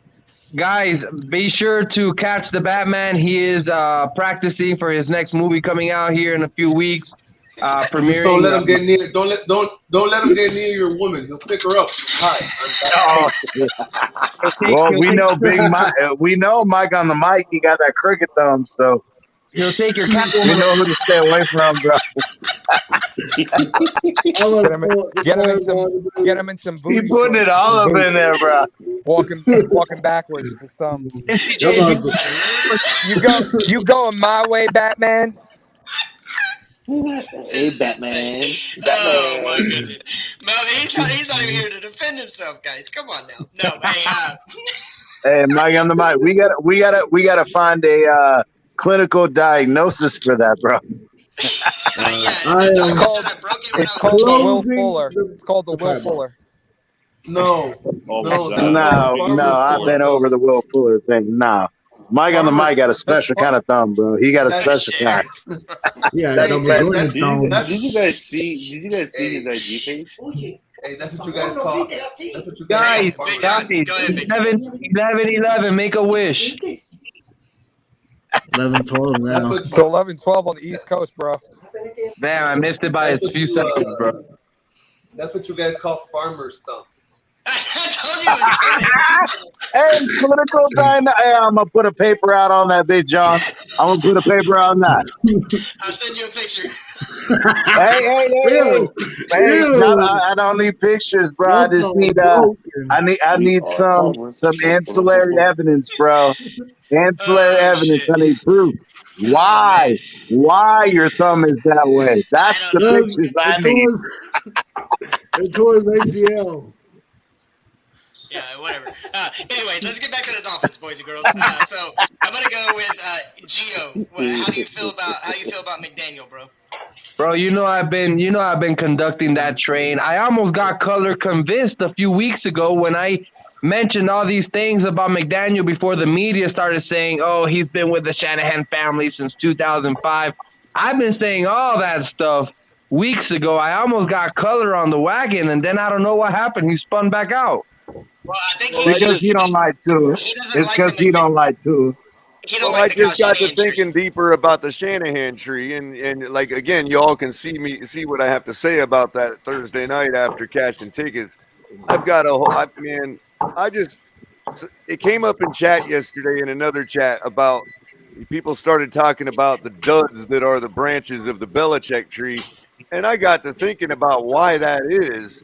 And I've got a really good reason, and y'all are going to hear it Thursday night. And I just want to point out that with all the flash that we see and all the domination that we see, we don't see one single Super Bowl ring from any branch off the Shanahan tree, no different than we see off the Belichick tree. While you two were standing around, finger popping each other's assholes. We're not finger pop. And I'm going to explain to everybody why that is. What the hell just happened? What the hell is that? I was going to say, the Shanahan tree, one thing they do is they go to the Super Bowl. Like they've been to two Yeah, of the that's last 4 true, Super but that's Bowls. because Wait. they get a I'd rather chance. be there. But that's I'd rather because be there. Pumping asshole. that's because What? everybody likes them. Okay, and they get the chance to go that far. Okay, Okay. Before and you come, I'm going to say one more I thing see where you're going. I see to where you're give going. you an I'm just idea tuning in. of where I'm going with this for Thursday night. Okay, the one guy on the Shanahan tree that does have rings is Mike. And if you were to ask Mike what type of coaching style will get you those rings, his he will daddy. tell you Brian Flores, Matt Patricia, Josh McDaniels, and none other than the trunk, Bill Belichick, that has 6 rings. Yeah. Color. Yeah. Before you come out Thursday, I need to talk to Ma to tell her to give you 2 pills in your dinner. Damn right. Listen. Not that. I was talking about that. I was talking about that. Yo, who the hell is Lord Farquaad? He came out of nowhere, bro. Just remember, Color, who made you a mock first. He did come out Yeah, of you're nowhere. right, For some Gio. reason, I mean, But he saying it. jumped up the whole day. Everybody! Come on! I do have to give Gio deference for that. I mean, he did mod me. He's the first person that's ever modded me in chat. I have to give him credit for that. There you go. So he did. Yo, He oh does my have a God, good I'm eye looking- I'm test. looking- You know what I mean? I'm looking Right. at Lord Farquaad. You know, I'm the OG. Lord Farquaad. Where's He'll huff Shrek? and he'll puff and he slap you with an eviction notice. Yo, don't get my Just, Shrek hey, I'm knowledge just up, telling bro. you, Mike. Backstage, I put it. I know, It's called the rear end thumb, bro. It's called the rear end thumb. I'm a Meanwhile, put. you two were standing around, finger popping each other's assholes. We're not finger popping each other's assholes. What we're doing is getting shit done. Hey, I'm just telling you, What the peer-reviewed fuck article, is bro. going Peer-reviewed on right article. The rear end Hey, thumb. this is poop in sign language. Hey, I'm just saying, bro. Peer-reviewed article. Natural science is coming up, bro. Natural science is coming up, bro. Chris is having too much fun back there. I think I'm not the only one with too You much guys gonna fireball share your right drugs now. with the rest of the class? What's going on? I wish It's I called had good. some. It's called good. Who gave Mike, Chris calm me the down a button to little the bit. meme Hey, if generator? anybody else I got know. one, let me know. He's That's going nuts. that's It's called clinical fireball. evidence, bro. No, I don't That's have a clinical thumb evidence. in the shape of an L. This is Sorry. gonna make MCJB pass out, bro. Wow. I'm just saying, hey, if there's more guys than one, it's called clinical evidence, bro. Called clinical evidence. Lord Farquaad talking about KY is sexy. I didn't find this person. They all Where are we right now? I don't know. who We didn't get is back to this the guy, Dolphins. bro? It's open mic though, so I mean I don't really care what we talk about because this is Dolphin shows. So When he throws that thumb out there, though, nobody can bring out that, bro. Come on. Y'all might have made me puke my He fireball can't out. put the thumb out there and somebody not say something, bro. Come on. Meanwhile, you two were standing around, finger popping each other's assholes. Oh my God. Pop that thumb in his asshole. The real question is the penis shaped the same way? Oh shit! Oh, you Hey, called Drew, that? Drew, you sure you want to be part of this community, man? if you see my wife, I had to do something special to get her. Just think about it. Are you having sex? Look Are you at having Drew. sex? He's That's a like, clinical study right there Where did for I men's come in ability to get women, bro. That is a case study. Men ability to get a women. It's the shape of the thumb, bro. It's the shape of the thumb. Hey, Man. real quick, I Brought gotta to you by everybody's favorite physical therapist, ladies and gentlemen. real quick, I gotta. Don't throw me out there like that. Come on, cuz. Real quick, guys, I gotta jump out here. Much love to everybody on the panel. I hope you guys have a wonderful night. Keep the crazy going. I'll catch you guys on the next show. Remember to tune in to TD on Thursdays. We're gonna have a little segment there at 8 p.m. Eastern, and then catch Mike on the mic for color commentary Thursday night as well. We're trying to have a blast, everybody. Y'all have a good one. Y'all too, me too. Hey, just so you know, I want to throw it out there like Big John. This is my OnlyFans page, bro. We're gonna have it, bro. I just had a vision of We're Mike. gonna have Mike and the Mice thumb, bro. Five. Just had a vision of Mike having sex in a right-angled position with his wife. Let's get back to football. Sorry. Shit. Hey, Chris. So, Big John. Wait. Yeah, go ahead, Big Chris. Sorry. Chris, check it out. You know what's funny, bro? I guarantee you, when he met his wife and they were talking, and he shook her hand, I guarantee you, she looked at him and she's like, I see his thumb, and she's like, interesting. That must have been. Oh shit. Interesting. What I can do with this thumb is just. She said that's top 1%, bro. That's top 1%. Oh wow! Oh my God, the Knicks lost again. Oh no, not the They Knicks. suck, bro. They suck. You know bro. what it is? You gotta take them off of your avatar. Oh Yeah, shit. because everybody on there Breaking sucks. news, everybody. Water is wet. Oh shit. The Knicks lost 132 to 115. Color going with the facts, bro. Who did they lose to? Let's see. The Nuggets. The They Washington gave up Generals. 132 points. Hey, my Mavericks won again though, so it's cool. They lost to the Washington Generals. Yeah, you can go on the Mavericks, bro. Shane Keep Falco. going. Keep learning. So, Keep running it. Alita. I know. Gio's got me on point right there. But so you want to talk about realistic trades Miami could make this year, and honestly, there's only one that I really want them to make. If they're gonna make a trade, it's for Ridley. But I do see them trying to work something out with the Saints, because the Saints are, obviously everybody knows they're 70+ million over the cap. And so I do think the Saints are a really good trade partner for Miami. And it just depends on what you want from them. If you want to take a flyer on Mike Thomas, but I mean, he's got to prove he can be healthy. Maybe he just didn't want to play when Breeze left. Hey, I don't know. I know go after who, some of their. I know who we can get for the Saints. Well, I was just say go after I know who some we of get their for the offensive Saints. linemen.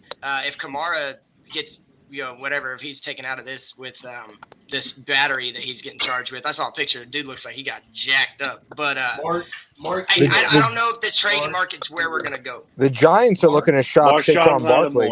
Saquon Barkley. Yeah, Marshawn Lattimore, and get Howard out. If you can trade Howard to get something for him and then bring in Marshawn Lattimore, I think that's a hell of a trade-off. Nah, I want to say this. I graduated from the University of South Carolina. Love Marshawn Lattimore. He was one of our absolute premier backs. He does not translate to the NFL. And I'm going to leave it at that. He just doesn't. No, okay. But I graduated from there. So no. Hey, I do like the idea I feel of sorry for you. I do like the idea of bringing somebody like Saquon in. I'm a little concerned about his durability going forward for the rest of his career. So that's a similar. Well, that's why you always draft another running back, though. Well, not just that, but I think Saquon. You could draft him.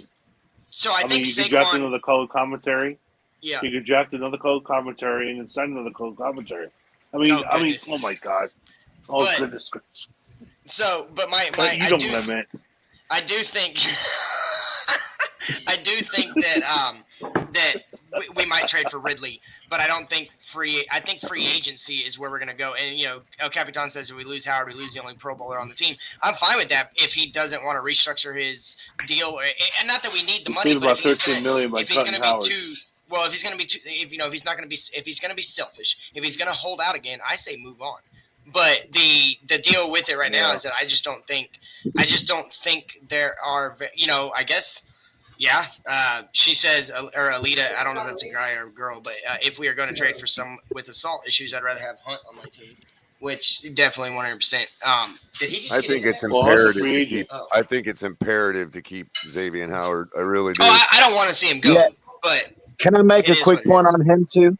Yeah. I brought it up on Miami Sports Fanatic. I think that it's an interesting conversation as far as X is concerned, because he took the restructure in week 10 or 11 to bring down. We gave him the signing bonus for next year, but the agreement was Miami was going to come to the table with him this offseason to try to figure out a new contract situation.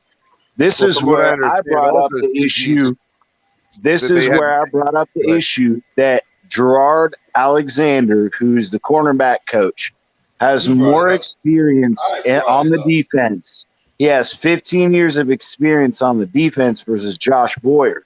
So, is there a possibility that, yes, the rumor out there, oh, we're going to keep the defensive staff to an extent, but if Gerard Alexander is promoted defensive coordinator and we move off I like of that a lot. Josh Boyer, his relationship as far as Alexander is concerned to Xavier Howard, that gives us a much more likely opportunity for Howard to take a team-friendly deal. He's still going to want his money, but it's not going to be exaggeratory to the same And extent. CT, from what I understand, the article I read about the midseason restructure was that we already stand to gain $4 million as soon as free agency hits from that restructure. So, I mean, if we turn it right back around on him plus another 4 mil or something for an 8 mil, You want to bonus give or that to something. you want to give that to Agba though? Because I Agba mean, needs to be signed. I'd argue Agba might be more important than. to be Well, honest with Agba's you, money is going to come from Gesicki. there's a good Agba's triumvirate money forming is going to between. come from Gesicki.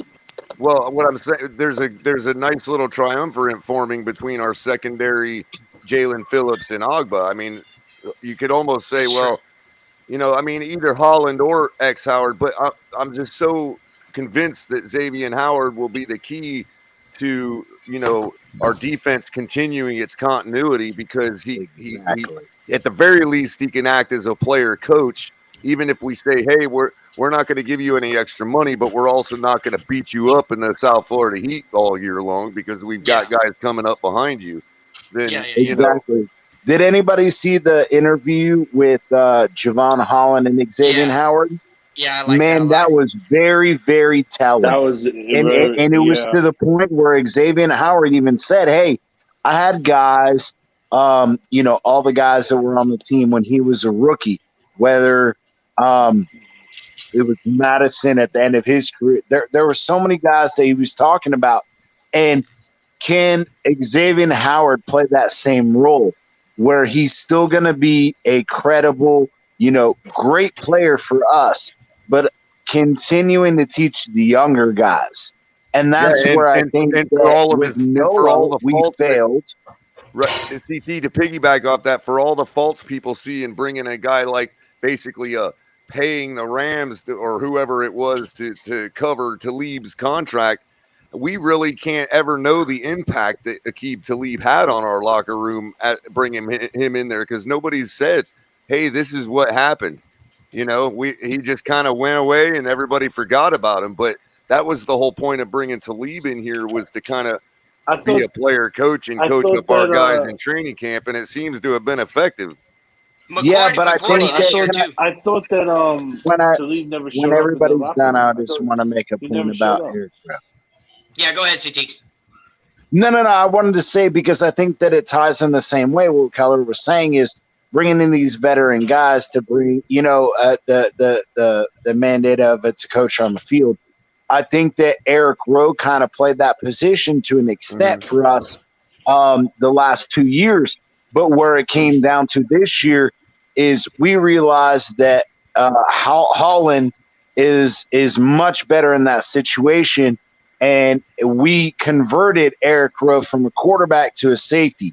But when Holland came in that free safety position and kind of said, okay, he can do it all. He can play the run, but he can also play the pass versus Eric Rowe, which the reason he was converted from a quarterback to a safety is Eric Rowe had a lot of issues dealing with speed wide receivers. He could absolutely play tight ends. Yep. Yeah, he was great at big body tight ends and all that. And that's where I think it was important that we hung on to Nick Needham and we brought in Justin Coleman, which Coleman, he's absolute garbage. But that's why it's imperative for me to re-sign Nick Needham because he played out freaking standing this year. And Big John brought it up, and I didn't know the stats. I knew it from what I watched. But Big John had brought it up. Nick Needham didn't give up a touchdown the entire season. Did he give up long gains here and there? Absolutely. But he had the ability that Eric Rowe didn't, was to play speedy inside slot receivers. And so if the Miami Dolphins, we played a lot of five defensive back packages last year, whether it was the zero blitz or whatever. But we went and we had all those guys coming out. Eric Rowe doesn't fit that mold anymore because we have Javon Holland who can play the run and the pass. And I just don't think that Eric Rowe fits our scheme anymore. He's expendable. Yeah, go ahead, but Tony. we have to hang on to Nick Needham. We have Go ahead, to. Tony. I agree 100%. Go ahead, Tony. CT, you forgot. I forgot. I was gonna tell you this. We actually we tendered him. We tendered, and he's an exclusive rights free agent. So we basically have the right of first refusal to sign Nick Needham. Actually, well, that's good. I'm glad. Gronkowski wants to go to Cincy next year. No, Jesus. Jeez Louise. They need to bring him in this week. After all that and Brady retiring, is he really going to go on to another team? The last time I got this report, they reported that Tom Brady retired 2 days, it was a day before the national media started saying it, and then it got rescinded, and then it ended up happening. So I trust the app, but if he wants to go to Cincy, bro, they got C.J. Uzoma, and then you have Rob Gronkowski rotating in with those wide receivers. Oh my God! So I'm about to ruin this kumbaya. Y'all notice how as soon as we started talking about the defense, all the volatility and argument went out the door, and we're all having a great conversation. Y'all notice that? Wow. Yeah. I wonder why that is. We never argued about Why that. does that happen, Color? That's so interesting that you bring that up. So much positivity around the defense. Oh, gosh, I love it. There's issues with the defense, though, Color. We still are missing a middle linebacker who can actually play the run because Jerome Baker can't play the run to save his I life. get all that. I get They're that. But wide what I'm open saying is we can freaking. only get better there. Yeah. No, we can't only get better. The sky's not falling on our defense, is what I'm saying. Very true. I agree, but I'm sorry, but Jerome Baker is not the fucking answer. I agree. Hang on, CT. I got two questions I want to get to. First one is Gronkowski saying that Joe Burrow is the next Tom Brady. I don't know about that, but if he does win this year, there's a lot of talk to be had about that. But this is the one I really want to get to, is what do you guys think, since Josh McDaniels went to Vegas, would Flores go back to New England and take over when BB retires? Because for me, McDaniels was the head coach in waiting. That's why he bailed on the Indianapolis job, but now he's took a job. I mean, that's a really good question. Does Bill Belichick want him back in New England? I don't know, but I mean, he takes back everybody that leaves if they want to come back. I don't think anyone's going to hire him. No. The NFL is gonna settle that case, and part of it's going to include that Flores is not going to be in the NFL again. Can I ask a question? Well, I don't agree with that. I don't agree with that because the best way for the NFL. Okay, let me ask a question to that. Let me ask a question to that because I hear everybody saying the same thing over and over and over. Let me ask you guys a question. The NFL is fucked, in my opinion, because at the end of the day, no matter how much money they give him, if he really wants to make change, he will not accept any money until he makes it go to court. Bingo. That's the only way. That is the only way. Not necessarily. If you read the complaint, Big John, hold on real quick. If you read the complaint, part of the demands that he's making is the actual it's not just monetary. It's actual changes within the NFL organization to incorporate more minority coaches and more minority ownership into the NFL. Yeah, so he necessarily doesn't. I get that. They could agree to that, his but, terms monetarily and agree I to get those terms. I get that. I get that. But if you really were offended and appalled, couldn't believe shows a lack of character. And that's where Big John, you and I talked about this, and this is something that I think a lot of people discount is if you paid attention to a lot of the general manager, assistant general manager hires, the guys that make the decisions on the head coach this year, they have hired more minority general manager, front office individuals of minority. And this is where I've made this argument time and time again. The only time that we're going to have more minority head coaches is when we have more minority general managers and people in the front office making said decisions. That's also And the point that's they're making. That's also the point they're making. And just to add really quickly, monetarily, it costs a lot to go to trial, and you have to have with the NFL. You're gonna have a lot of money in reserve, and he only has 2 attorneys. One of those attorneys actually works down the street from me, and he practices personal injury, and it's a big firm. But again, you're going against the NFL, and the NFL has a lot of money, and they're going to throw a lot of paperwork at them. And it's going to be a lot of paralegals that are going to be working on that, and it's going to be a lot of resources that they're not going to have that the NFL has at the end of the day. I got 2 things I want to say. Agreed. Hang on, Tony. Hang on, because I'm about to let Color take over for a second. But the part about Iggy Monogamy, somebody, I think it was George, said to see if the staff can salvage something out of Iggy. Man, that would be great, because if not, that was a wasted pick that I definitely am mad about. John. But hang on, Tony. And the second one is I want to give JB the floor down there in the corner, because he just jumped on, and while he's talking, I'm going to let Color take over for just a second, and I'll be right back. But go ahead, JB. It says call me JB. You there? Okay, well, he's not there, so go ahead, Kohler. Yep, jump in when you're ready, JB. So so back where we were talking about the issues with the NFL, what I meant by that was the point that they're all making is what Big John's saying is that, you know, if there were more GMs, which is where the percentage is really lacking, even worse than head coaches right now, then there would be more all around. That's the very point that they're contending, is that there's not enough black GMs and people in executive positions as well as head coaches. And ownership too. Well, And that's ownership. that was my point. It wasn't Big Johnson. That was what I was saying is I think that once you get those minority guys in control of the decision-making process, I feel like that's where you're going to start getting more of the equality. Okay, so that being said, I got a question for the panel, and I guess we'll start there. We'll start with you, CT. Is do you think that that inherently solves the issue if these if, like, let's say the influx of new black GMs and executives feel that they're in a position that's so fragile that they have to just do whatever their owner says, even if it may compromise their morals? I'll start with you, CT. I see where you're coming from, and I agree.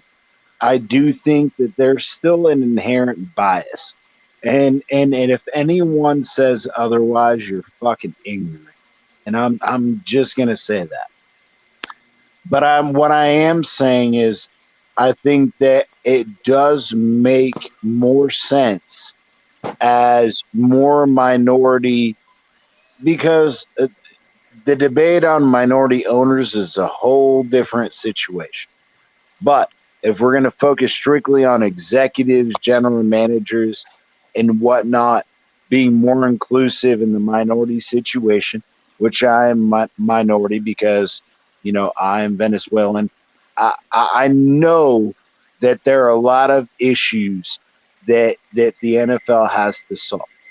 But to say that the beginning of that change is having more minorities in the position to make decisions, that's where I am more hopeful. I'm not saying that it's not going to solve the issues, because I don't think it's going to solve it. I truly don't. And that's my personal opinion. I don't think it's going to solve it. But I think that it gives more opportunity for There's not more gonna be a lot of equality. leeway for these Does that make guys. sense? Sure, absolutely. That's Tony, not- you got does that something? You make got sense? something to add to that, Tony? Yeah, I agree with CT, but for me, feel even if they give these minority GMs more minorities positions of general managers, CT, the problem is they're not going to give them the same leeway as a a white general manager or That was a white head the coach. crux of my question. Are they still Yeah, going to and feel that's what. compelled to? Can I respond real quick? I agree. That's why I was saying specifically, and I worded it the way I did, was there was more opportunity. I don't think, and I still have issues with the racism that involves in the upper echelon. But all I was saying is there's more opportunity. Does that mean equal outcome? No, That's a doesn't. whole different conversation. Yeah, and I'm gonna for me, and this is where when I looked at Flores' lawsuit, I think that's one of his points that even if he had a guaranteed contract, he didn't have the same leeway as, like, let's say they gave the same guaranteed contract to a Mike McDaniel. I think Mike McDaniel, Mike McCarthy. He would have gotten a lot more leeway compared to a guy like So is Lovie that Smith. so Tony, is that a possible point for solution right there as far as the Rooney Rule goes? In other words, if you're I mean, obviously the GMs and owners can still play the same game because they'll just bide their time or they'll just make the contract shorter.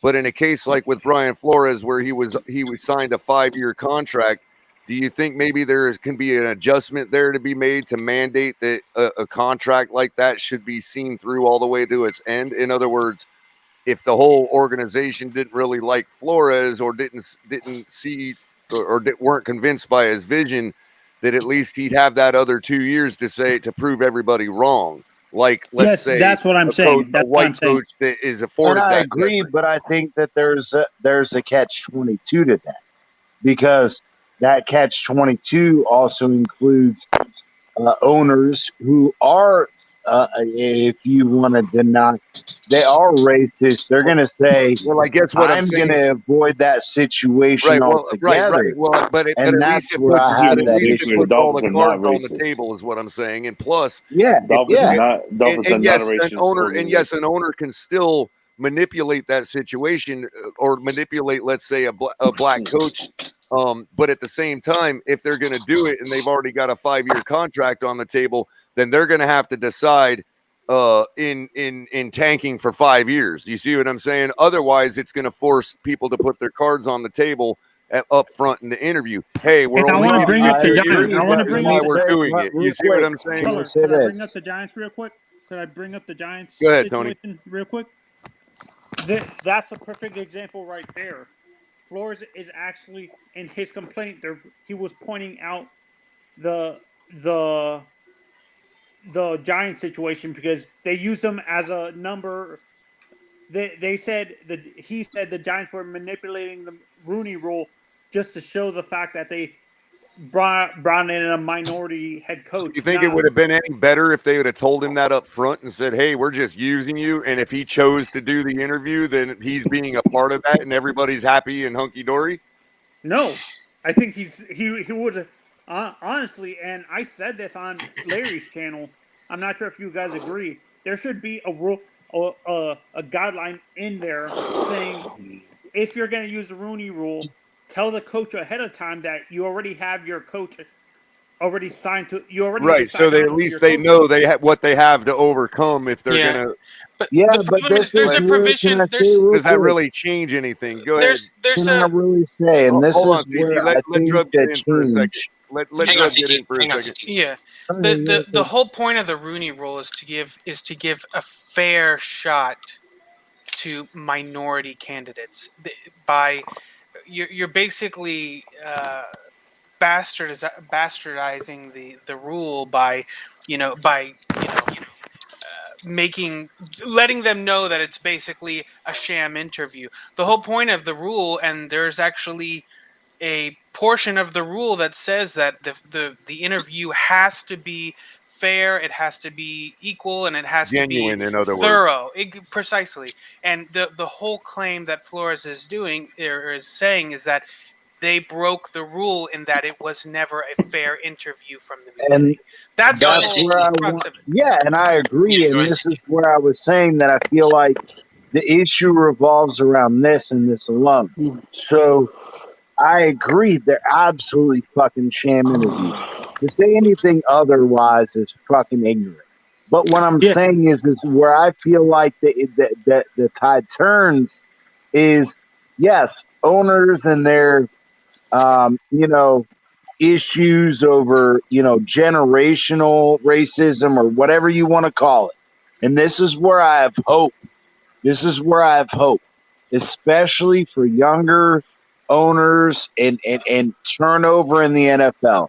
Is I was born in the mid '80s.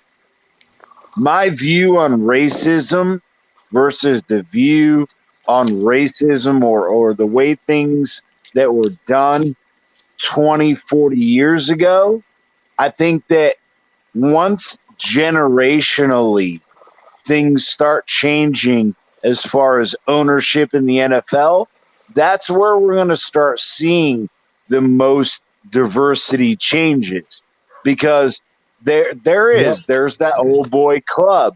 But once that old boy club starts to get enamored and exonerated and ousted, that's when we're going to start to really see the diversity in the NFL. And So that's who's where the I was first guy? saying that I have Opinions, the everybody. hope. Who's the first guy? CT, just throw out a name there. Who's the first black owner in the NFL? No, I'm not saying No, owner just as wise. a prediction. That's what I Just was as a saying. prediction. Just as a prediction. Well, no, I'm not going to say as a prediction because that's where I think that the NFL needs to make changes because they do have the ownership coalition agreement.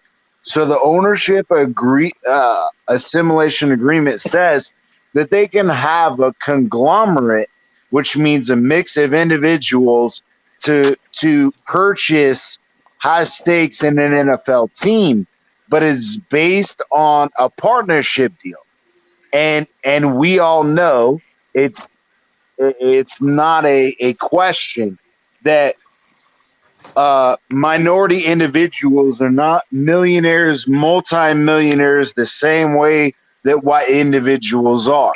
So I But guess what I'm your saying answer would be is that we're not close enough to make a prediction on any given let's say black billionaire or black multimillionaire. You don't think we're close enough to make a prediction I on a don't, person? and I think I don't think that it's fully racism. I think it's part of it, but I also think that it's part of the way that the NFL has set out rules for that minority partnership agreement, and that's where I think that things need to change.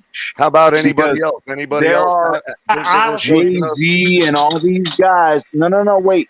There are Jay-Z and all these guys who have put out propositions for minor or majority ownership agreements, but it does not fit the NFL's stereotype of of the financial issue. And that's where I have that problem with it.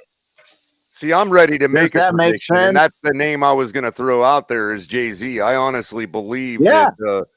that Jay-Z Yeah. could actually become the owner of the Miami Dolphins after this is all said. and done. No, he doesn't want Miami Dolphins, bro. You're crazy.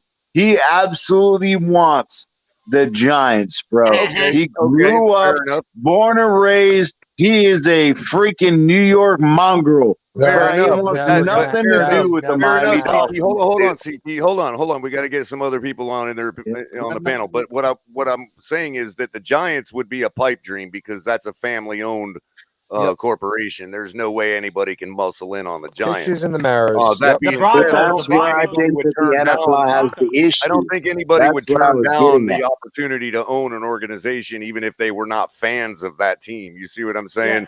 Well, I agree, but that's what I was trying to say real quick, and we can move on to in other people. What I was trying to say is that's the issue I have is there are guys in minority ownership stakes who have the desire to bring a majority ownership stake in other positions, but there are so many things that the NFL, whether rule wise or you know whatever, that they don't prohibit, they don't stop minority people from becoming majority ownership. But what they do is they make it much harder for individuals of those minority subsets to become majority owners. And that's where I have the issue.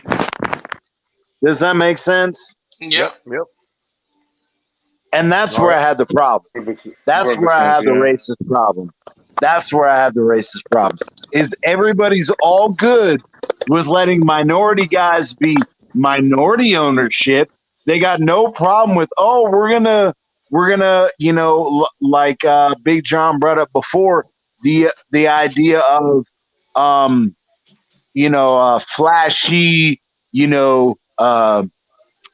popular entertainers, rappers, whatever.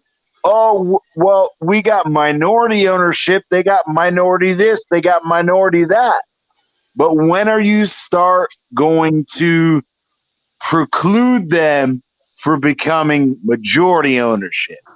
That's where I feel like the racism and the issue evolves. Does that make sense? Yep, absolutely. So before I pass it back to Mike, anybody else got anything to add to that discussion? I just had one little thing.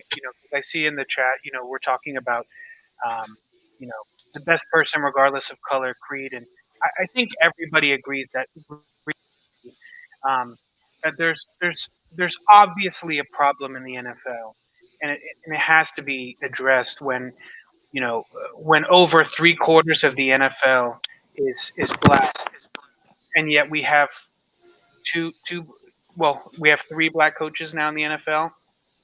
There's one black general manager, arguably, and one arguably. I'm not going to go there. There are 4 black general managers. Well, Pittsburgh coach ain't I don't named know Mick who's Tomlin. giving you. There's 4 black general managers.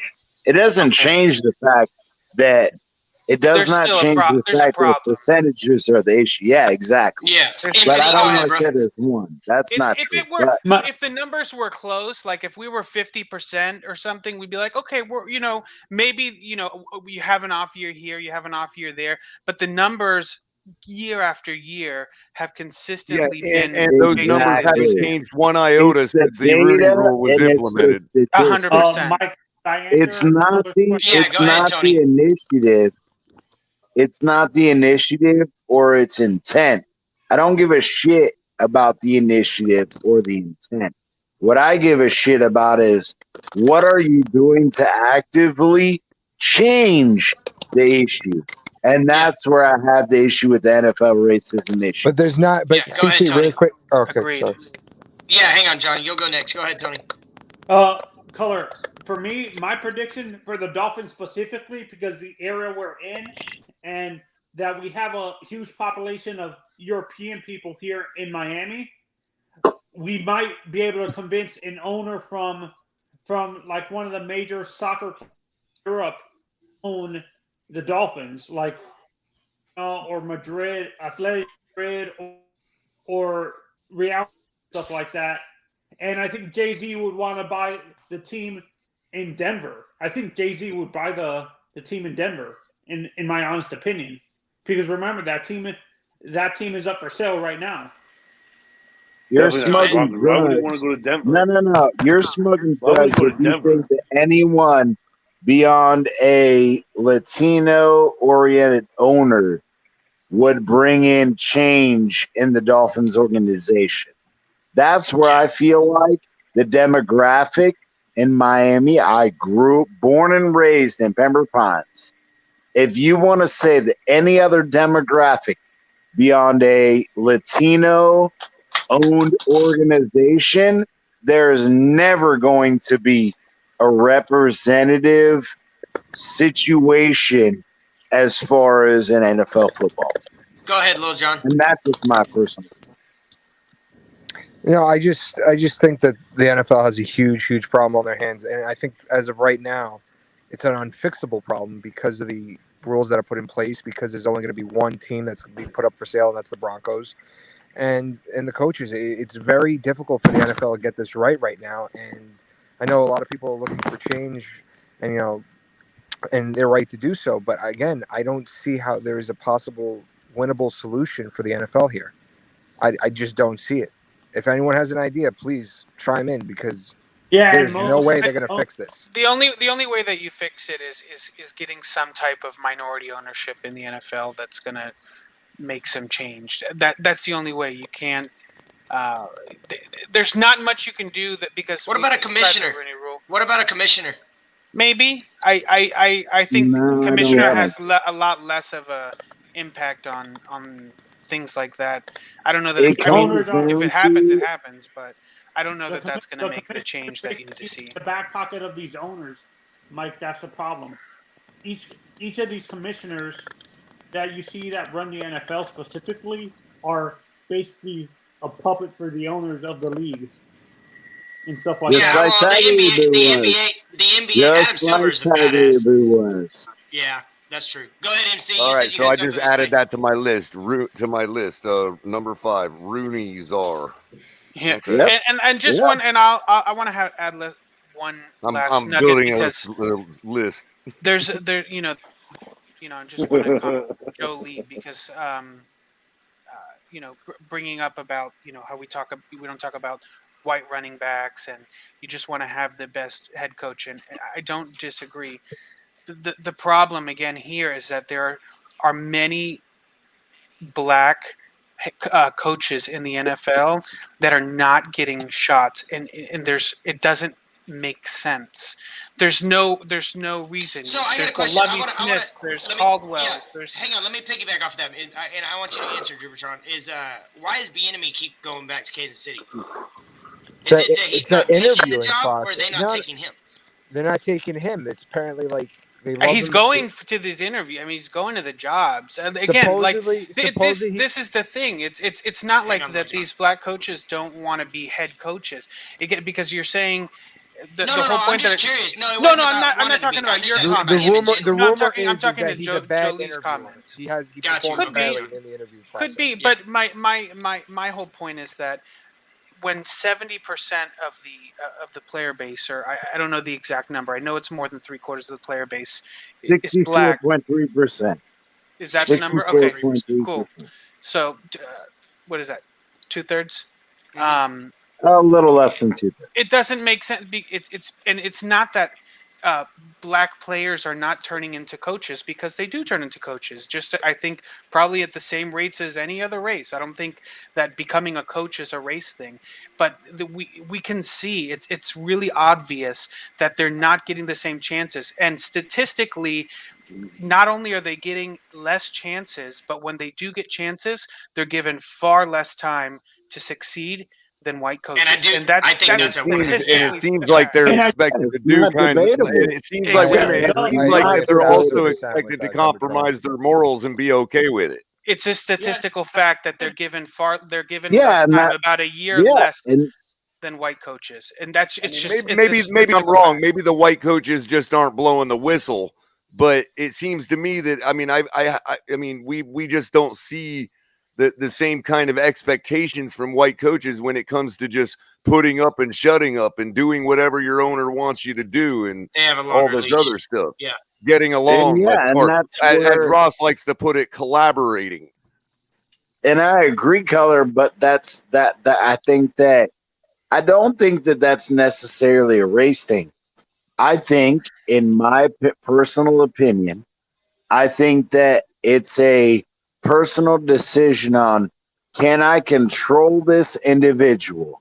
Can I tell him what to do? I got you, CT. I'm only pointing out that, and like I said, I could be wrong. They could exist, but we don't see, we've never seen an influx of white coaches come out and say, "Oh, well, this is what was expected of me," and and I couldn't do it, and that's why I got fired. You see what I'm saying? After 2 years, yeah, I agree, but that's where I was saying that I think that trend turns a little bit, and this is where I said it quite some time ago. Is I think that the fact that we're bringing in more minority executives and general managers, that disparity may change. I'm not saying that it will. It may be less likely for somebody to Right. It may be less Yeah, I'm likely not for saying somebody to it want will to try to do because that. Right. there are some racist motherfuckers out there. I'm Right. not saying it's a Right. certainty, I guess but it's I'm just just saying hard for that me it because gives I me a can't little shake bit the more idea hope. that Gase got hired within a week. You know what I mean? And it's like, Yeah, Gates never but should have been hired. And I'm a fucking white Venezuelan, and I'm sorry. But Gase is terrible. Gates and all these guys, there are so just many wondering fucking if he guys would have. that I look Well, at. here's the thing, CT, real quick. that I'm wondering if need- Gase would have suffered the same dehumanization campaign. That Florida Would he have does. been hired within a week with the Jets? Well, I agree. I think that if he tried to I don't create think the same, I think that if he had tried to create the same episodal information or circumstance that Flo did, I don't Okay, think that was it would have happening been far. different That was because happening long before. Wait a minute. This is revisionist history here. Okay, because that was happening long before Flo dropped his lawsuit, and I contend that it was poking that tiger that caused him to make the decision to do it. well, I didn't know that Flo dropped his lawsuit, but I was more specifically No, saying I meant dropped that it on the world. Like, Philbin and Gase introduced it. and all these other dumb motherfuckers, whether it was white or black or not, I don't give a shit. But I'm talking about as a Dolphins fan. We brought on all these guys, and I still think that the general manager and the owner, I don't know, you can call it what you want, racism, you can call it whatever. We haven't won shit. We've been in the same mediocrity bullshit. I'm looking for something different. And until they prove me otherwise, Yeah. I agree. All of them, all of the NFL owners have racist type expectations until, like I said, there are more minority that actually makes sense. That's a great point. Go ahead. executives and all that. Segue. That's Except for all the I'm trying to Dolphins. say. Yeah. Except So for I'm Stephen gonna Ross. Yeah. I'm gonna Stephen Ross transition is this. not a Hang on. racist owner. No, he's not. But I want to transition this to the mediocrity that we've suffered. He gave me my perfect transition because we got about 30 minutes left. So the mediocrity that Miami has been stuck in, and I want to bring this. And this is a conversation I want to continue on a different date. I just want to spend the last 30 minutes talking about Miami, and I really want. So with the news about the offensive play calling, which this was a conversation that was being had months ago before he was even hired. So it's not new. It's been a question of who was calling those plays. So when you break it down and you look at it, if he's not calling the play, but he's constructing them, and then Yo, Kyle good Shanahan's night. calling the play, well, and that's later, MC. But so here's my hope is that is this a guy?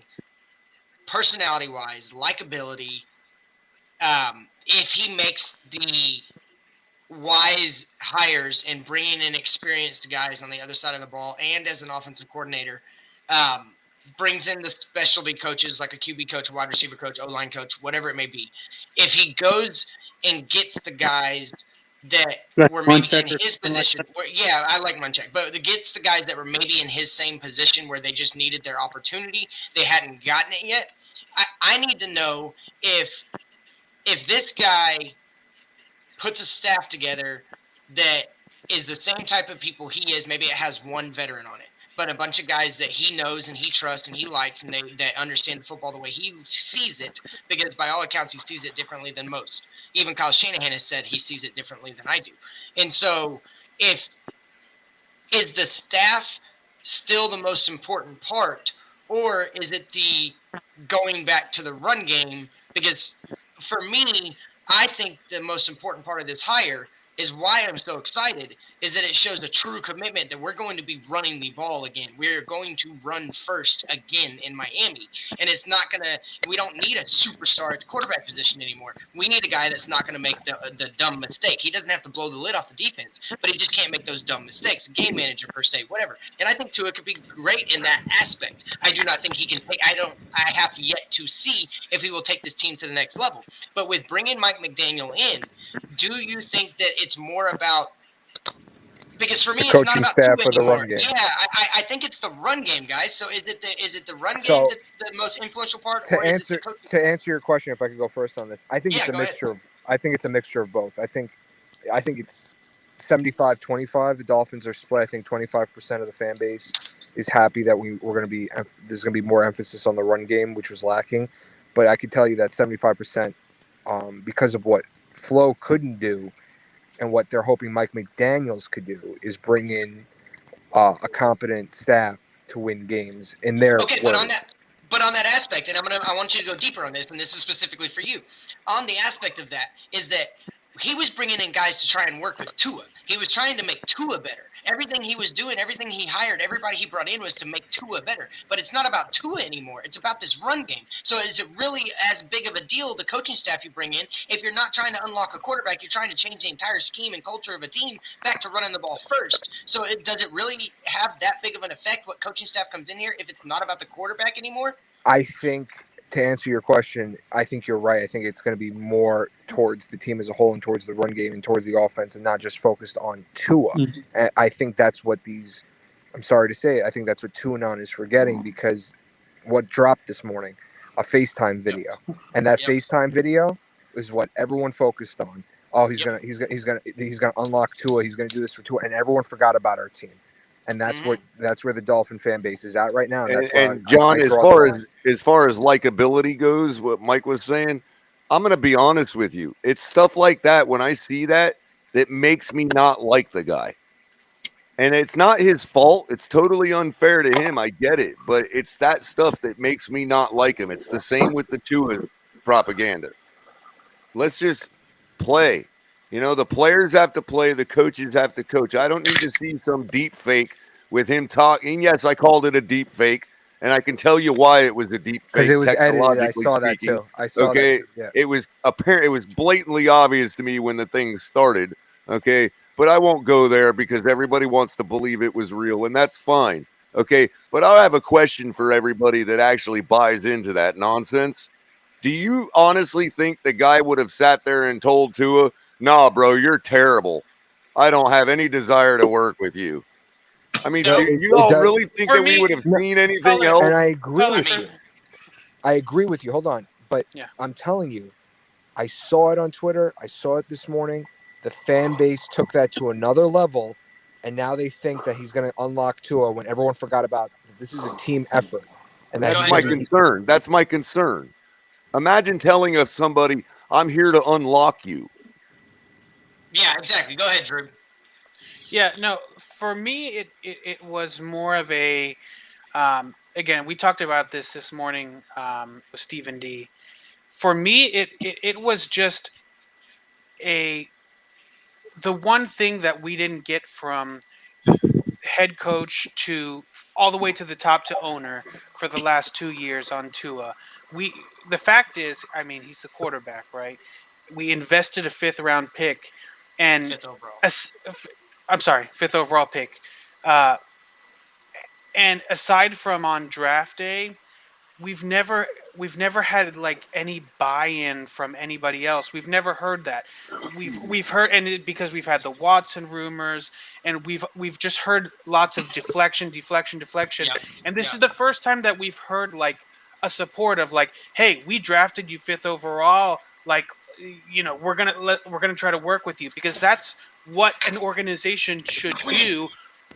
When they invest this. First of all, he was already on our team. Wait a minute. First of all, Flores was already our coach when we drafted Tua. He drafted Tua. There was no meeting that needed to happen, and everybody knows that on draft night that phone call was made. So again, here's again the issue is that in order to prop somebody up, we have to tear somebody else down. How is that fair to McDaniel? It wasn't. Why can't the man stand on his own merit? Why can't we prop him up on his own merit? Color, it's not a tear down. I'm not tearing down Flores. No, not you. But, I'm saying. I'm talking about the media. Okay. Yeah. Oh, I mean, the media is destroying. And Flores, what I'm also from day one. It's unfair to McDaniel. I'm not talking about Flores per se. I'm talking about every coach that came before him. Mm-hmm. Go ahead, Tony. It's not fair to McDaniel. We need to prop him up. Our propaganda department needs to prop him up based on his own merit. His credentials. And if there's a lack of that merit, then that's their problem. Exactly. Yeah, these right here. The proof is in the pudding. Like the guy has an influence on offenses. But I'm gonna let Tony go. Right, because I'm I gonna don't do my need to. thought. I don't need to hear that. Oh well, he talks to Tua nice, Yeah. as if, No, I as didn't if, need. I That's didn't all need I the heard pretty. this as morning. if our That's all I heard previous this morning. son doesn't wear his jersey.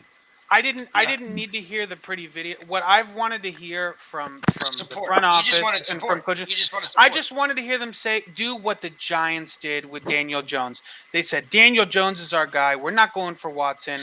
But Even if may they don't not be- necessarily but they may believe. not convinced. But they may not be convinced. And who's going to say that and then look like an idiot if they're not And convinced? and another thing, when the Giants drafted him first drafted, wait a 5th minute, when the overall, Giants I know, first but drafted, wait a minute, when the Giants first drafted Daniel Jones, they didn't put their support behind him because they they did not. drafted Saquon Barkley first.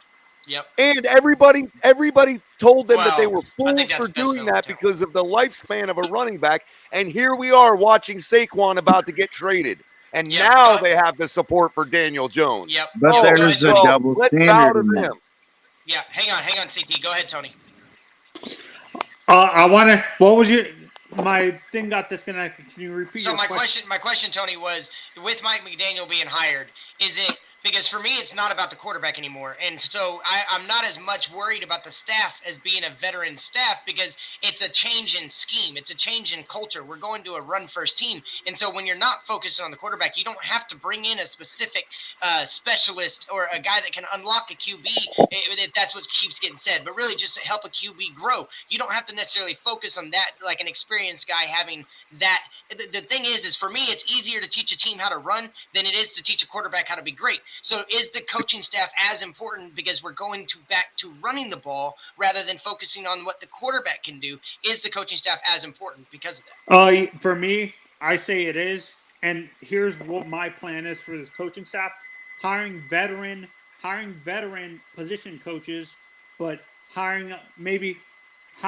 I'm okay with hiring elite veteran position coaches for each position, and then hiring maybe a rookie, a guy on the passing game on the other side with the passing game to match Mike McDaniel as the OC.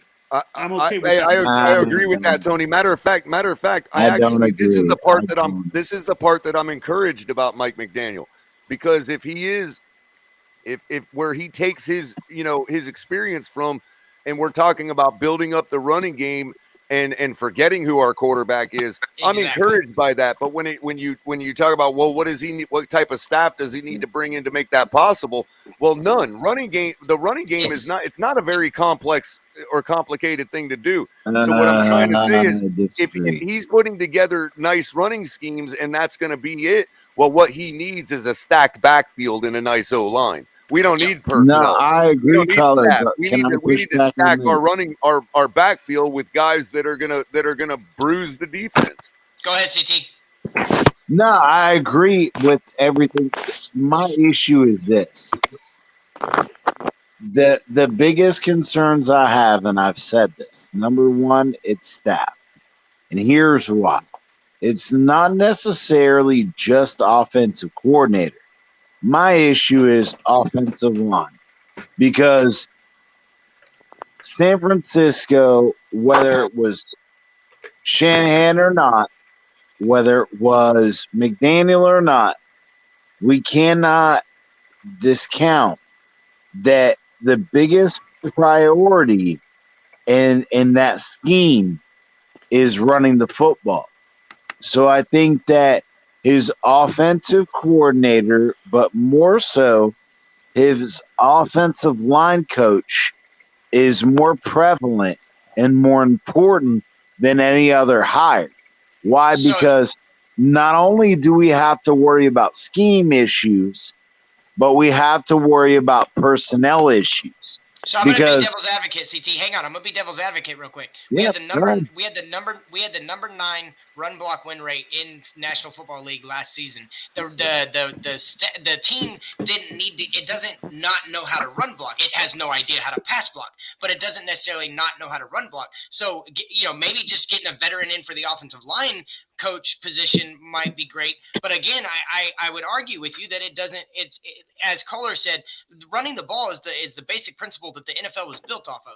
And so it's not something that you have to have these well-experienced guys. I actually am a fan of the new innovative ways to get guys open or get open lanes to happen, or where you're having the lane open up at and things like that. Or if the lane is meant to open at the second level, whatever the way it's designed, a strong O-line coach, I agree with Ali in the comments as well. I think maybe if that's his only veteran hire, then I think we'd be okay, because I think you just need somebody to get the O-line confident again, because obviously they're not. I mean, they had the numbers show it. They were a laughing stock in the NFL. So now, can I push go back ahead, on CT. this? Go ahead, CT. Push back. Hang on, Tony. Go ahead, CT. So the only issue I have with that is I absolutely agree with your premise. I'm not going to disagree with that. But where I have the issue is we ran a primarily power blocking scheme versus a zone scheme. San Francisco and McDaniel on the zone blocking scheme. And so it changes a little bit. All I was saying is it changes a little bit in the aspect of, do our players that we have now, do they fit that scheme? So that's where the staff and Chris Greer and bringing in the right type of guys is the overall issue. That's actually the head coach's responsibility to determine. Exactly. But No, I Tony, agree, but that's part of. Tony, after me. Hang on. CT, I want to ask you this, because this is what Mike McDaniel has done to Mike Shanahan's system. He has incorporated power run with the zone. And so I think he honestly just needs to get these guys, their footwork needs to be better. Their mechanics obviously need to be, their technique, it just needs to be better. But that's what Mike McDaniel does. And that's why his running scheme is so different, is because it is a combination of a power run game with a zone scheme, and it works. And so I think these guys are going to flourish under Mike McDaniel's system because of how he sets his offensive linemen up for success. And so, but go ahead. And to your point, Mike, that means that we wanna- need depth on offensive line and depth in the backfield. Exactly. Go ahead, Tony. Well, yeah, that's what I was getting at. Is my only pushback is I agree 1,000%. The issue is does the personnel fit the scheme? And that's where Chris Greer has to step up. And he allowed, let me finish, everybody. He allowed Flores to pick the guys he wanted. Is Greer going to give that same ability to Mike McDaniel? CT, he doesn't take this job if he doesn't do it. He had a cakewalk job. They were one game away from the Super Bowl. He's not going to take this job. But go up, Stephen D. What up, man? Thanks for joining me, man.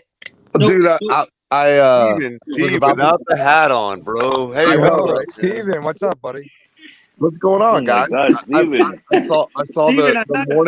the morning crew here. I thought you covered your hat because it seems like your hairline's going backwards, man. Hey, man. Got him. This is a 4-head. This is a 5-head. It's okay, Stephen D. We're right with you, buddy. Don't worry, man. I'm thinning out. We're right I'm just with not you. that far back yet. Go ahead, Stephen D. Thanks for jumping in, man. You said you saw the morning crew here. You had to stop in and say hi. I know. I saw Color, that New York fan at the top right. I saw Drubatron. I saw Chris Kalakis, Manzano. I saw you, Mike, on the mic, and so I just figured I'd come in and say hello, and just say hello for a couple seconds. Tampa Bay sucks. Give me some McDaniel thoughts. Yeah, this is why we're all froggy in the morning, Stephen D, because we're all up you guys talking to all night. Acting like you guys don't have a morning show to watch, in the morning. You guys are By the way, everybody can catch this man's morning show at 9 a.m. Eastern. Is that correct, Stephen D? 9 a.m. Clock block. All right. Clock blockers. Check it out. The home of the flip flopper. Or flip floppers, whatever one you want to call it. Oh, wow. Hey, but no, seriously, what's your thoughts on McDaniel, man? I haven't got to hear you yet. Wake up early. If you're not up so late, you can hear me in the morning. I got 3 kids. 2 of them are twins and autistic. Oh, and you're going to I'm a stay-at-home dad. No, but I'm a stay-at-home dad, Bubba. My wife works at 2 golf courses. I wish I had time. I'm just messing with you, man. Yeah. I mean, look, I'm optimistic. I really think there's a part deep down inside of me that wants to believe this is different, but I've also seen kind of how this book is. There's a lot of similarities to prior coaches that have come in here. Yeah. I don't want to be negative, Nelly, but at the same time, it is what it is, right? Like I have to.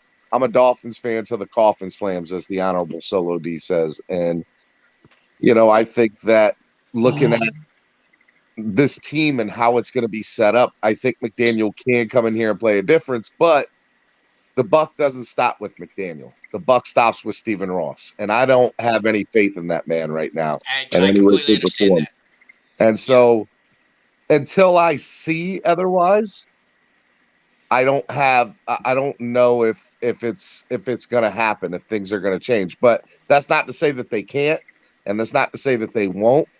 And it's not to say that I won't be optimistic and say, hey, look, McDaniel can come in here. He can bring in some coaching staff. He can bring in some free agents, and we'll see what we can do, and we'll go from there. But at the end of the day, bro, I really think that McDaniel, I like him. I like him, better than most of the coaches that, matter of fact, I might as well just say all the last 7 coaches. Yeah. His personality is great. Yeah. But, until I see that translate into the win column, I don't know. So and that's what I found is like a lot of people are like you, where they're wait and see, like they want to have this belief, they want to have that hope, but they're just waiting and see because they're so used to the expectations being set, and then all of a sudden we just don't meet them, and that's just what the Miami Dolphins do. So I 100% understand that, and I was there all off season because I didn't want McDaniel. And then I did a deep dive into the numbers, and I'm totally convinced that regardless of who's quarterback, regardless of what staff he comes in, if we go back to a run-first team, I think that's the start of the difference for Miami Dolphins is we get back to running the ball, and it's not about being a spread offense or an RPO. It's literally a mix, a combination of power run and a zone scheme, and I think that's, for me, that's why I'm so excited. I've jumped on the McDaniel train. I haven't saved a seat for anybody except for Jalen Waddle, Jalen Phillips, and Javon Holland. But everybody else, I don't care at this point because I think I have faith in McDaniel. He only takes this job. Hang on, Tony. He only takes this job if Greer and Ross told him, "Hey, you're going to be able to do your thing." Because why would he not? Why would he take this job and have to deal with the staff he has when he could stay put in San Francisco and possibly go to a Super Bowl again in the next year? So I don't know. Let me touch on that real quick, Mike, because I think that was one of the things that, for me, I was interested in, when the news broke last week, I'll be perfectly honest and said, okay, we're going to get stuck with what's his face out of Dallas. Yeah, Kellen Moore. I was so mad. Kellen Moore. I was like, we're going to get stuck with him. It's going to be a shit season, and that's going to be what it is. I was very surprised that McDaniel ended up signing on the dotted line. So that tells me one of two things. Number one, that tells me that Ross and Greer went up to him and pretty much told him, "This is your football team. You can do what you want," right? And the second thing that it tells me as well is McDaniel just wants an opportunity to show what he's worth. And he feels, if I can come into this effed up situation in South Florida, and by the way, it's an effed up situation. Let's call it what it is. Yeah, 100%. Then I can be successful. Then I can be successful, and I can prove my worth. And here's the reality, right? Like, you're looking at Sean McVay, you're looking at Kyle Shanahan, you're looking at who's the guy? Zach Taylor, Matt LaFleur, all these guys, and they all have similarities to McDaniel. And McDaniel sounds like he's the smartest, actually, out of all of them. He seems to. Don't forget the guy in Buffalo. Don't forget the guy in Buffalo. Exactly. But here's the thing, man. Seeming like you're the smart guy, and that translating to wins is two different things, because we thought Adam Gase was the smart guy, right? Okay, but he was. See that? Hang on, I want to push back on that because Adam Gase was a QB guy. This guy's never ever been considered or talked about as being a QB guy. Well, Adam Gase was specifically brought in to fix Tannehill. Well, Flores. We thought Flores was the smart guy, right? And here's the reality: Flores is arguably maybe the best defensive coordinator in all of football. Oh, I think Bill Belichick has all the dominance on D and the record against rookie and young quarterbacks. My theory is because it was because of Flores. Because once Flores left, now rookies are winning against him. Well, a lot of people don't want to remember Flores was that last Super Bowl win with Brady. He was the one that called the defensive plays. And then So 3 That's days later, he's in South Florida. later, CT. Stephen D. On the part of this being a Barnum and Bailey circus in South Beach, because that's what I've started to coin the Miami Dolphins as, especially for the NFL.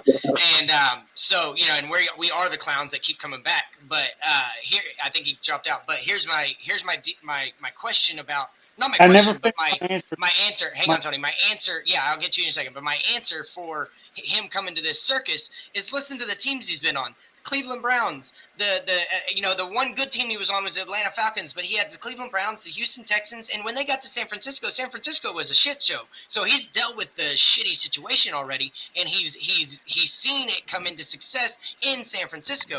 And so I don't think that's why I backed off of being worried about the politics and whether he can do that or not. I think he's seen it done in all of the stops he's had, except for Atlanta, and arguably Atlanta, they're not the most prolific organization as well, but I don't know if the politics and the situation are going to weigh as heavy because that's all he's dealt with his whole career. 15 years of mediocrity. He's also dealt with really good owners and really good coaching staffs, right? That's really good front offices. Yeah. And when you're and I'm not saying he didn't have that in Washington, he didn't have that in Cleveland, but if you look at the people that were directly above him, yeah, Shanahan, whoever, John Lynch, the guy who just got hired in what's it called? I'm tracking you though, Steven. I see what you're saying. Yeah, it's easy it's a lot easier to perform well at your job when the people above you make it easier, right? It gives you that sense of comfort. It gives you that sense of not only comfort, but hey, I'm good at what I do. I'm so good that my guys leave me alone and allow me to run this. So I say all that because I'm interested to see who he brings in for coordinators. Yeah. Because I truly think if we're going to see a difference this time around, the coordinators have to be good. And he has to put people around him. There's never you go to the Bill Parcells era, Don Shula era, Chuck Noll era, Bill Walsh era, all these different major head coaches. What is one thing that they have in common? They have great coordinators. They have great coordinators. And if we're going to be successful here, we're going to need that point blank. Yep. Tom Olivadotti was our DC for 9 years straight. I got to say real quick. Go ahead, CT. No, I just want to say it. I got to head out. I love this channel. Please, everyone, like and subscribe, share, all of that. These are the guys, and I hope everyone has a great night. And I'm going to call it a night. Thanks a lot for that, CT. And make sure you check out I expect to see you in the morning. You better get up right and early. Yeah. Hey, Hey, check out I was that going to wait till the channel. end, but I definitely set my alarm Good night, for clock blockers. 8 a.m. my time. I will be there tomorrow Yeah. morning. I like it. See, that's what I'm talking about. That's Look, loyal. check it out backstage. You got the 1 hour difference. I forgot about that. Yep. All right, CT. So the question I asked the panel before you jumped on, Stephen, was, I'm not on the side of the coordinators need to be badasses. I would prefer to have a veteran on the staff, but for the last 7 years, at least, the last 10 years now, it was always about the quarterback. It was always about what can we do to make this quarterback better. But it's not about that anymore. It's about the run game. And I think you can get away with not having so well-established coaches as coordinators when you're focused more on the run game and you're not focused on a single player. Let me interrupt. Let me ask you a question. Do you think, and I know Color's going to kill me here, and I'm just waiting for Color to jump down my throat. If we had an offensive coordinator like Pep Hamilton or Anthony Lynn, or do you think that we would be in this position today? I still think Flores would be the head coach. I want to say yes, but the thing is like for me, because just to make it clear, I'm not necessarily a Tua fan. I don't hate Tua. I've been on record saying I think he can be good, possibly great, but I think I don't know. I can't. I guess you're right because I'm not going to say you're wrong, and this is why. Because I had some of my stats that I went and looked at, And the last 2 years were the first 2 years since 2012, 2013 that we went over 400 attempts as a team. So they tried to get back to the run game. And I think maybe you're right. If they did have a Peppo Hamilton or a Mike Munchak or there's some of these other guys that have been great Or a coordinators, Mike maybe- McDaniel. Yeah, I know, right? But yeah, dude, I guess I can see where you're going with that. Maybe Flores didn't lose his job, but I also think it was a lot more to do with Flores' people skills. And I think there was a lot of factors into that, and I've already had this argument. I don't want to have that argument anymore. But what I do want to say is, it doesn't even have to be a big name, Mike. Like if you, who's the guy that we're looking at right now? No, not Munchak. He's the. Oh, you're talking about the guy from Atlanta? Yeah, what is his name? I got it. Hang on. Go ahead and keep talking. I'll bring it. No, I don't want that. So let me. Here's why that there's a big question mark there, right? But if this guy is the guru that we think he is, and this guy is the guy that's having coaching seminars all over the country, if he brings in somebody who I've never really heard of, let's be perfectly honest, but he says, hey, this guy's going to run my offense or run my defense, I'm going to back him up for the first year. I'm going to give him the benefit of the doubt that this guy knows something that I don't. As Color would say, I'm not in the building. Yeah. So that's the thing I like about the Atlanta guy. I'm trying to find his name. Hang on a second. The Atlanta guy is that he was there with Shanahan. He was there with Quinn. He was there with Mike McDaniel. He was already there, and he stayed. And so he knows the guy already. So what'd you say? Oh, later, Alex. Appreciate you. Oh. But and so I agree. It's London. Charles London is his name. Go Bolts, Alex. Charles London, and that's the thing is like, and he's a QB coach. Yeah, and so he's a QB coach, and so I think the relationship that they already—that's what I've been looking at with McDaniel is what you're saying about the trusting him is that the relationships he made over 15 years on 6 different teams. I think he did. I trust him to make those. And here's the other thing to that, Mike. That also tells me, let's say he brings in Charles London as the offensive coordinator, and he brings in Vic Fangio as the defensive coordinator. That tells me 2 things. Number one, the person calling the plays will be Mike McDaniel in the beginning because he's going to train Charles London up. And it'll also tell me that Vic Fangio will have full control of the defense and be able to make all the which again was one, and I hate to bring it up, but it was the one thing that I said hurt Flores the most.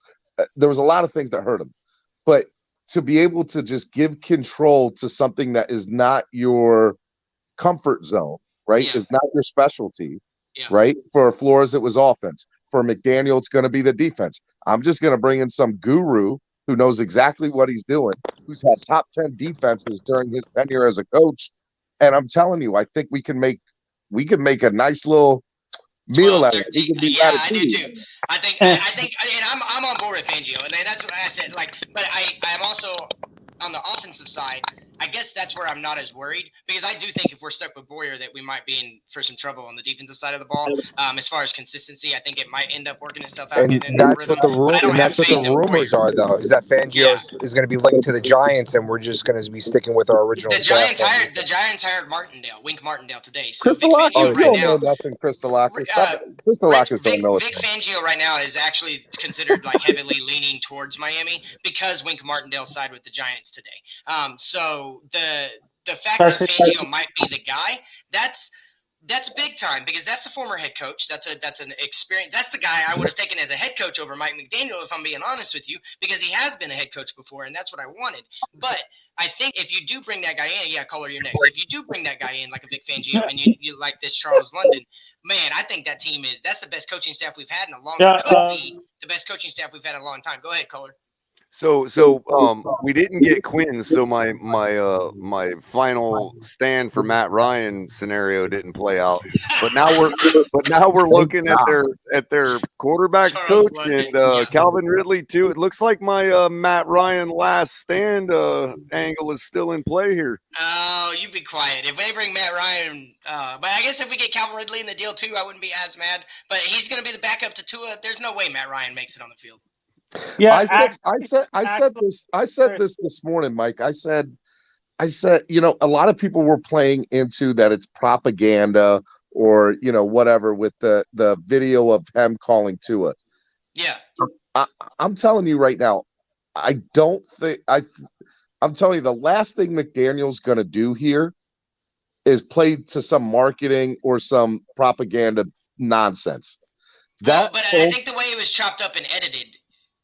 Well, I mean, of course it was chopped up, and you didn't hear, like, number one, he had the headphones in, right? Well, yeah, but why wouldn't you show Tua on the phone the entire time with the first statement he said? Why Because wouldn't it's not technologically possible. It's not technologically possible to do that. The screen would have been flickering. Like, come on, guys. Like, let's be perfectly honest. I think that phone call was legit. I think not only was it legit, I think it plays into the fact of McDaniel's gonna try to work with Tua and try to make it. And I think he said we're gonna have, what was it, Color? An extensive professional relationship. Yep. Right. All of the keywords that everybody wants to hear right now. Because it fits the narrative that what we had here before wasn't that.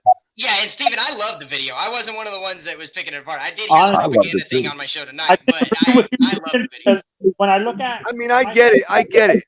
Look, I look at it like a pure, fan thing. Like, I do understand that if, let's say, if the media was the way it is now and the different, like the internet and everything like that, they probably would have done the same thing for like a Dan Marino or anybody. I get all that. A lot of this is for also younger fans that, like, I can't imagine when I was a kid, somebody telling me that Dan sucked. You know what I mean? So and this is what I get, weeks ago, I mentioned this. I was at a game and I was walking behind this family and there was a little kid with a number 1 jersey on.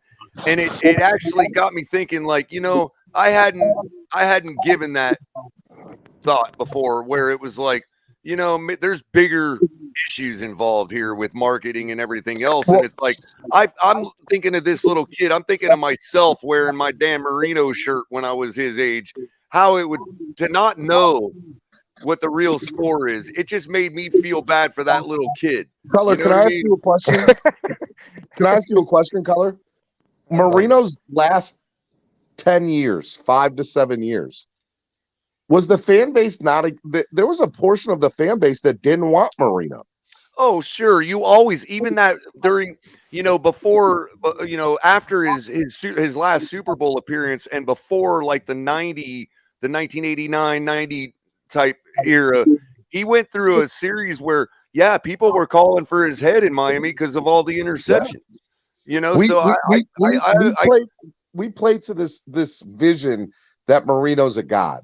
And I'm not saying anything bad about Marino. Marino's the reason that I'm a fan to this day, right? Same shit happened, though. But we take that into, like, people are like, oh man, we would never have these conversations about Marino talking about Tua, right? And I'm like, I'm pretty sure they did after the 95. Well, they did, but not with good reason. Well, I think there's two things that's different, Color, between then and now. Number one, there's no YouTube. There's no social media. So it's tough to kind of, this is easy because, there are people that are in Texas, that are people in California, and I'm here in Baltimore. We can talk to each other and we can argue and we can debate and we can do all that, right? Sure. Back in 1997, 1996, I couldn't debate with that.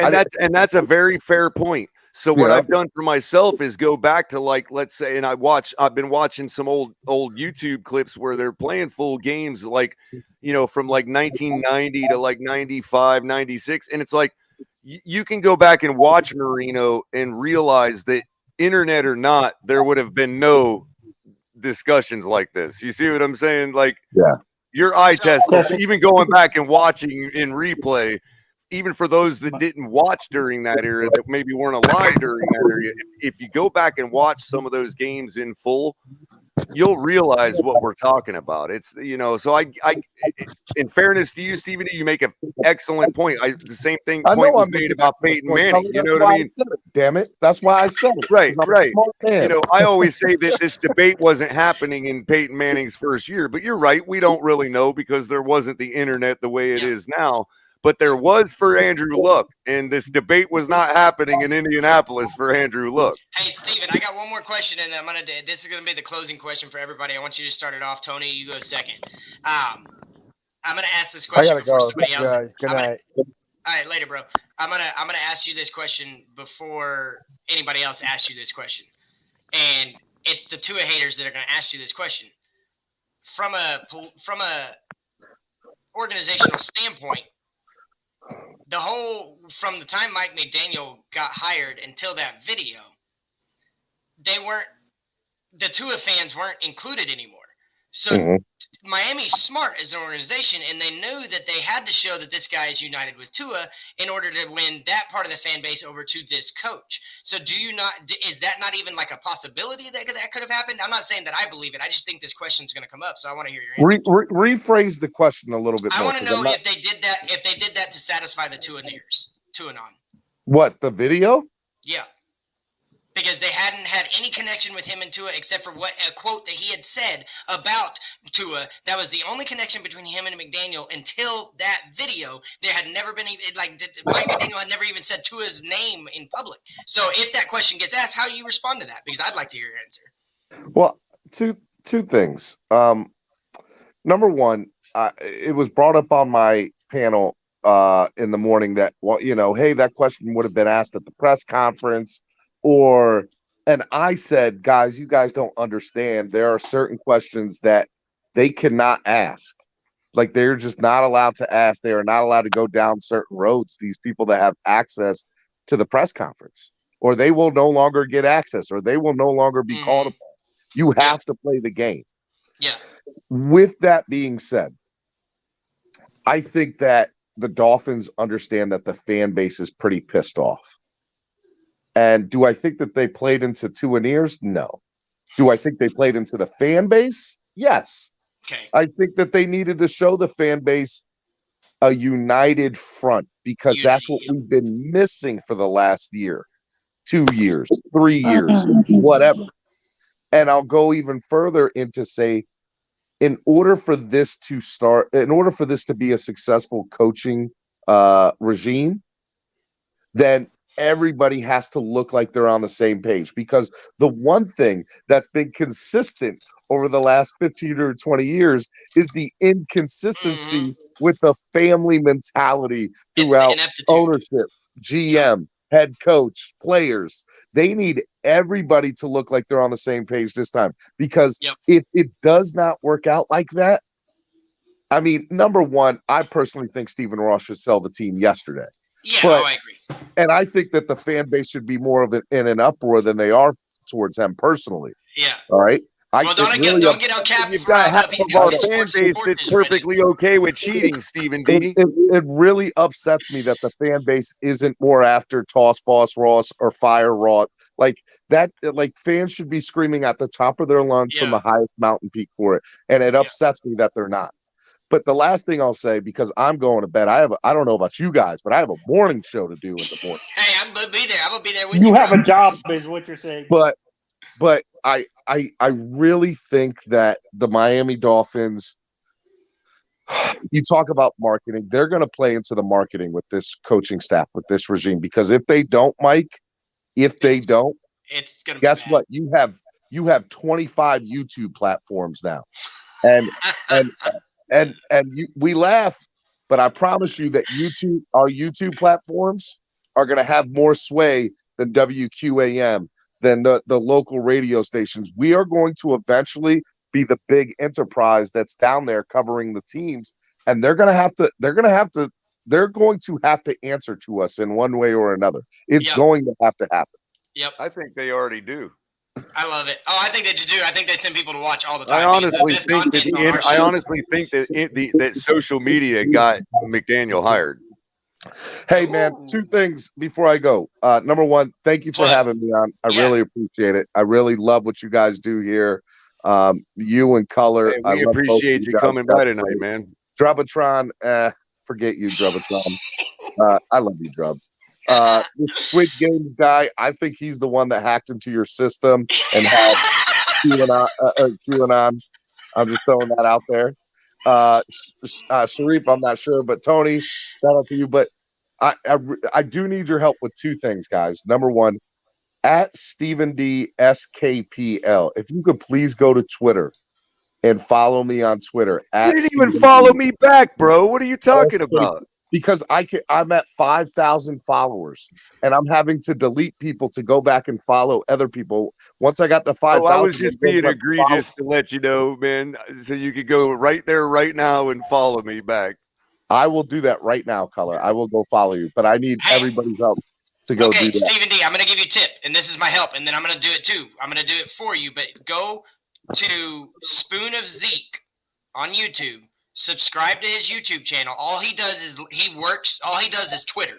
That's his life. He has 30,000 followers and he's following 30,000. He breaks it down how to do it, but he will give you a shout out. And I've gained 600 followers in the last 3 days the last 4 days because of Spoon of Zeke. So if you just subscribe to his YouTube channel, he'll shout you out on Twitter and get it started and rolling. And then I'll follow it Yeah, through. he says and that you'll probably get if like you're over 15 5,000, you're ready to jump to 10,000 in no time. Like Well, he'll teach you how to get it done like that. I'm over 5. Like, I am following 5,000. The people that are following me, I'm only at like 1,200, something like He can that. get you to 2,000 by the end of the month. I promise you, bro. Guys, I love you. I'll see you all tomorrow on plug your Miami show one more Sports time. Music's Plug- there you go. number one Miami fan morning show, Clock Blockers, 9 a.m. Tomorrow morning, we're going to have Xavier Scruggs on. We're going to talk some baseball, some lockout stuff. We're going to get into the baseball talk. And I'm then so mad we're not getting. Dude, I need baseball back, Stephen D. Like I'm a baseball snob. I love my Dolphins, but I'm a baseball guy, and I am so frustrated with everything I've been hearing every single day from these damn I know. negotiations. It's frustrating, man. It's Hey, I y'all, love I got baseball my too. alarm set to see Clock Blockers. I better see everybody. I know. I was all prepared to give you all live takes right from Jupiter and everything, man. And it's like totally shot out right now. Hey, Guys, Mark I said love you better y'all. be up for I'll that see y'all Mortal tomorrow Kombat. morning. Later, Peace, Stephen D. guys. Later, bro. All right, so we're gonna do a round table real quick. It's closing thoughts. You don't really have to answer my question. That was more for Stephen D. But Kohler, I think you're gonna answer it anyways. But Sharif, if your internet's good enough to get on, how are you? Final thoughts, man. I don't know how long you've been watching, but what do you think about McDaniel? Anything that was said on the show? Just go ahead and give some final thoughts, bud. Well, I think it's good. First of all, good evening, everyone. Go Fins. Hope everyone is doing okay. For me, I need to see the press conference specifically because I know they won't answer the issues that's going on with the lawsuit and Brian Flores. They'll probably say, it's a McDaniel's press conference and the new coach. But I want to see. It's interesting. I want to see what Greer and how he backs Daniel McDaniel's because Greer handpicked Flores and he wanted to make it work hand in hand. And it's going to be interesting if Greer stands back and doesn't do anything that he did bringing in Flores, then I think it's a Ross move. Bringing in a guy that makes him feel comfortable in the room. And for that, I think, this is why Color is telling everyone, please love the Dolphins, but be vigilant, man. If Greer is not standing behind McDaniel like how he stood behind, they were 1-1, and that's gonna tell me a lot. So I want to see the press conference tomorrow or Thursday, whenever it's gonna be. Thank you. Cool. Thanks, Sharif. Appreciate you stopping in. Ali, before Drew Bertrand goes, and then Tony, and then Kohler, and then it's going to be Drew Bertrand, Tony, Colin, and then Kohler. But I think they're delaying it because I think they're possibly giving him a chance to bring in his staff before they do the press conference. Anyways, go ahead, Drew. Interesting. So a lot to be positive about it. We like to think we get a little heated sometimes. Me and Color, we go at it, but I think there's a lot to be optimistic about. I think we have a great roster.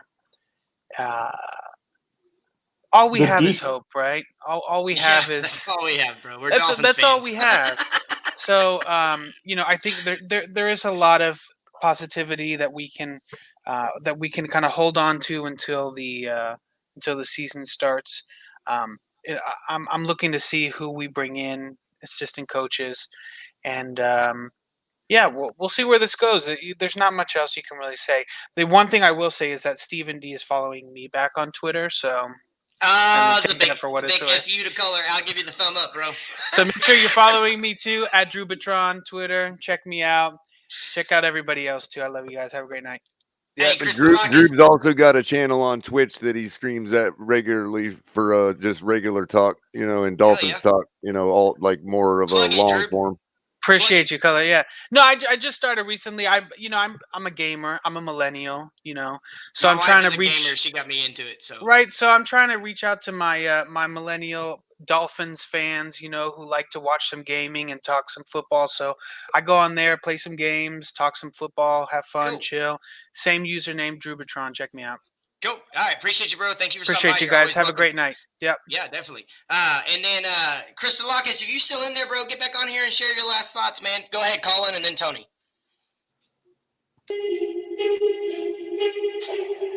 All right, what's up, boys? Hey, I have to say this first off because, man, I saw yesterday when I donated to Chris at the Fins Tailgate, man, I've never seen no one appreciate donation like him. So I'm not able to donate tonight, boys, but y'all got to donate to this channel, man. Y'all go hit Chris at the Fins Tailgate on Cash App or Venmo.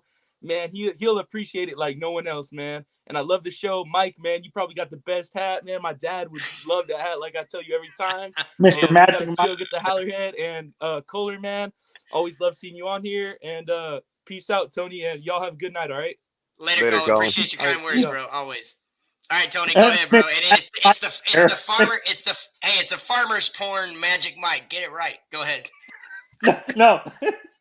Oh, Jesus. Oh, Jesus. I don't need that image in my head. I don't need that. And John's got a baby sleeping next to him. I gotta be kid friendly. Go ahead, Tony. Honestly, for me, this is. I'm saying this. For me, I even think Mike McDaniel might do something crazy and actually draft a quarterback this year, in the 3rd or 4th round or something like that, to challenge Tua and stuff like that. Because when you look at you look at the history of the guys he's coached with, they're big-bodied quarterbacks. Colin Kaepernick, and to a certain extent Jimmy G and stuff like that. Yeah. Sorry, they put a hashtag Magic Mike's farmer's porn. Magic Mike's farmer's porn. Go ahead, dude. Sorry. I can't even finish my thought now. I know, bro. I'm lost. That's your new late night Saturday show, Mike. Farmer Mike. Hey, I'll do no shirt. I'll do no shirt with my cowboy hat, but I'll keep my pants on. So. Yeah, oh Jesus. Farmer Mike's magic beans.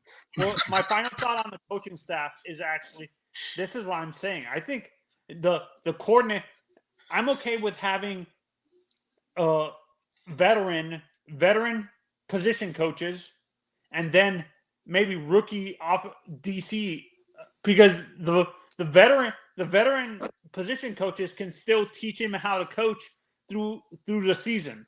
Do you agree, Color? If you have veteran position coaches who have head coaching experience still, like Munchak, I would love Munchak.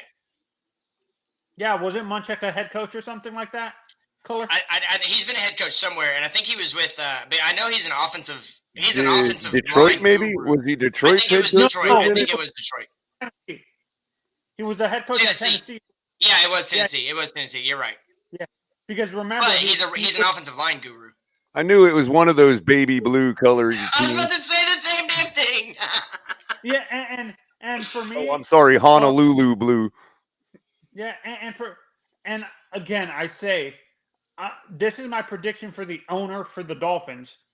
I know no one wants to hear this, but I feel that the area down here would benefit from having an owner that has representation for them, and we have a lot of Europeans here, so it would make sense to have a coach that a general owner who's part owner of a big team who's successful in Europe, like a Barcelona or something like that. I understand you don't want. A-Rod's trying to buy a baseball team. Maybe he'll buy Miami Dolphins.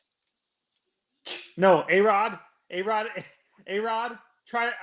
I don't think they want anything to do with A-Rod with his steroids. Hey, but it's football, bro. His It's a different sport. We all about the steroids, man. It's football. Yo, look, hey, Tua grew 30 pounds, bro. I thought that's how he did it. I mean, that's what the media told me. You got to stop looking at the elevator door at Hard Rock, man. You can't be going by that, man. All right, Tony.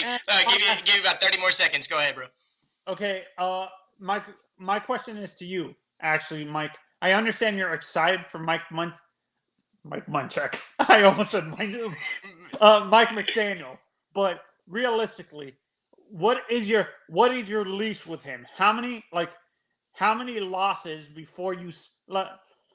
I want to see this. I want to see 450 rushing attempts, and I want to see over 4,000 yards combined receiving for the team next year. And I'll know that his stamp is here, and then I have patience. If he doesn't do that, if we don't touch those numbers, if we don't commit to the run like that, and we don't scheme our wide receivers into space and allow them to get yak afterwards, then my leash will be short. But the proof is, I'm telling you, man, I keep showing it, but I went through the numbers. That every single year he has his hands in an offense, they go over 400 rushing attempts and they get over 4,000 yards as receiving.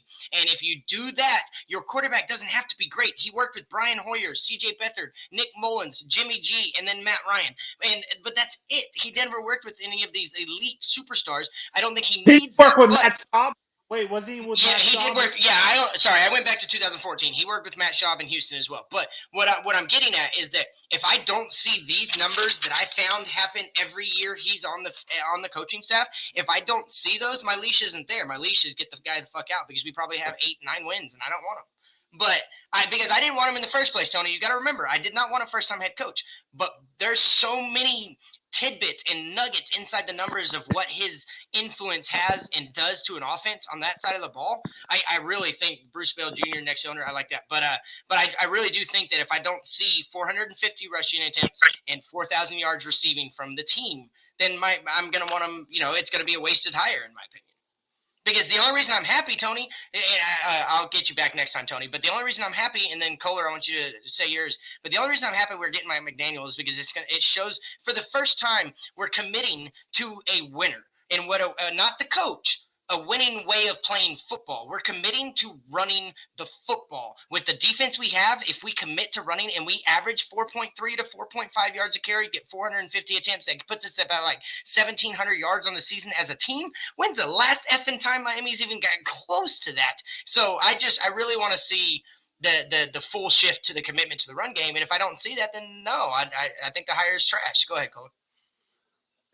Yeah, I mean, I'm only encouraged about the same thing, the running game. I mean, that's since we aren't, since obviously we're not going to be able to, or it doesn't look like we're going to be able to acquire an elite talent at quarterback. You're trying to walk that line, Bubba.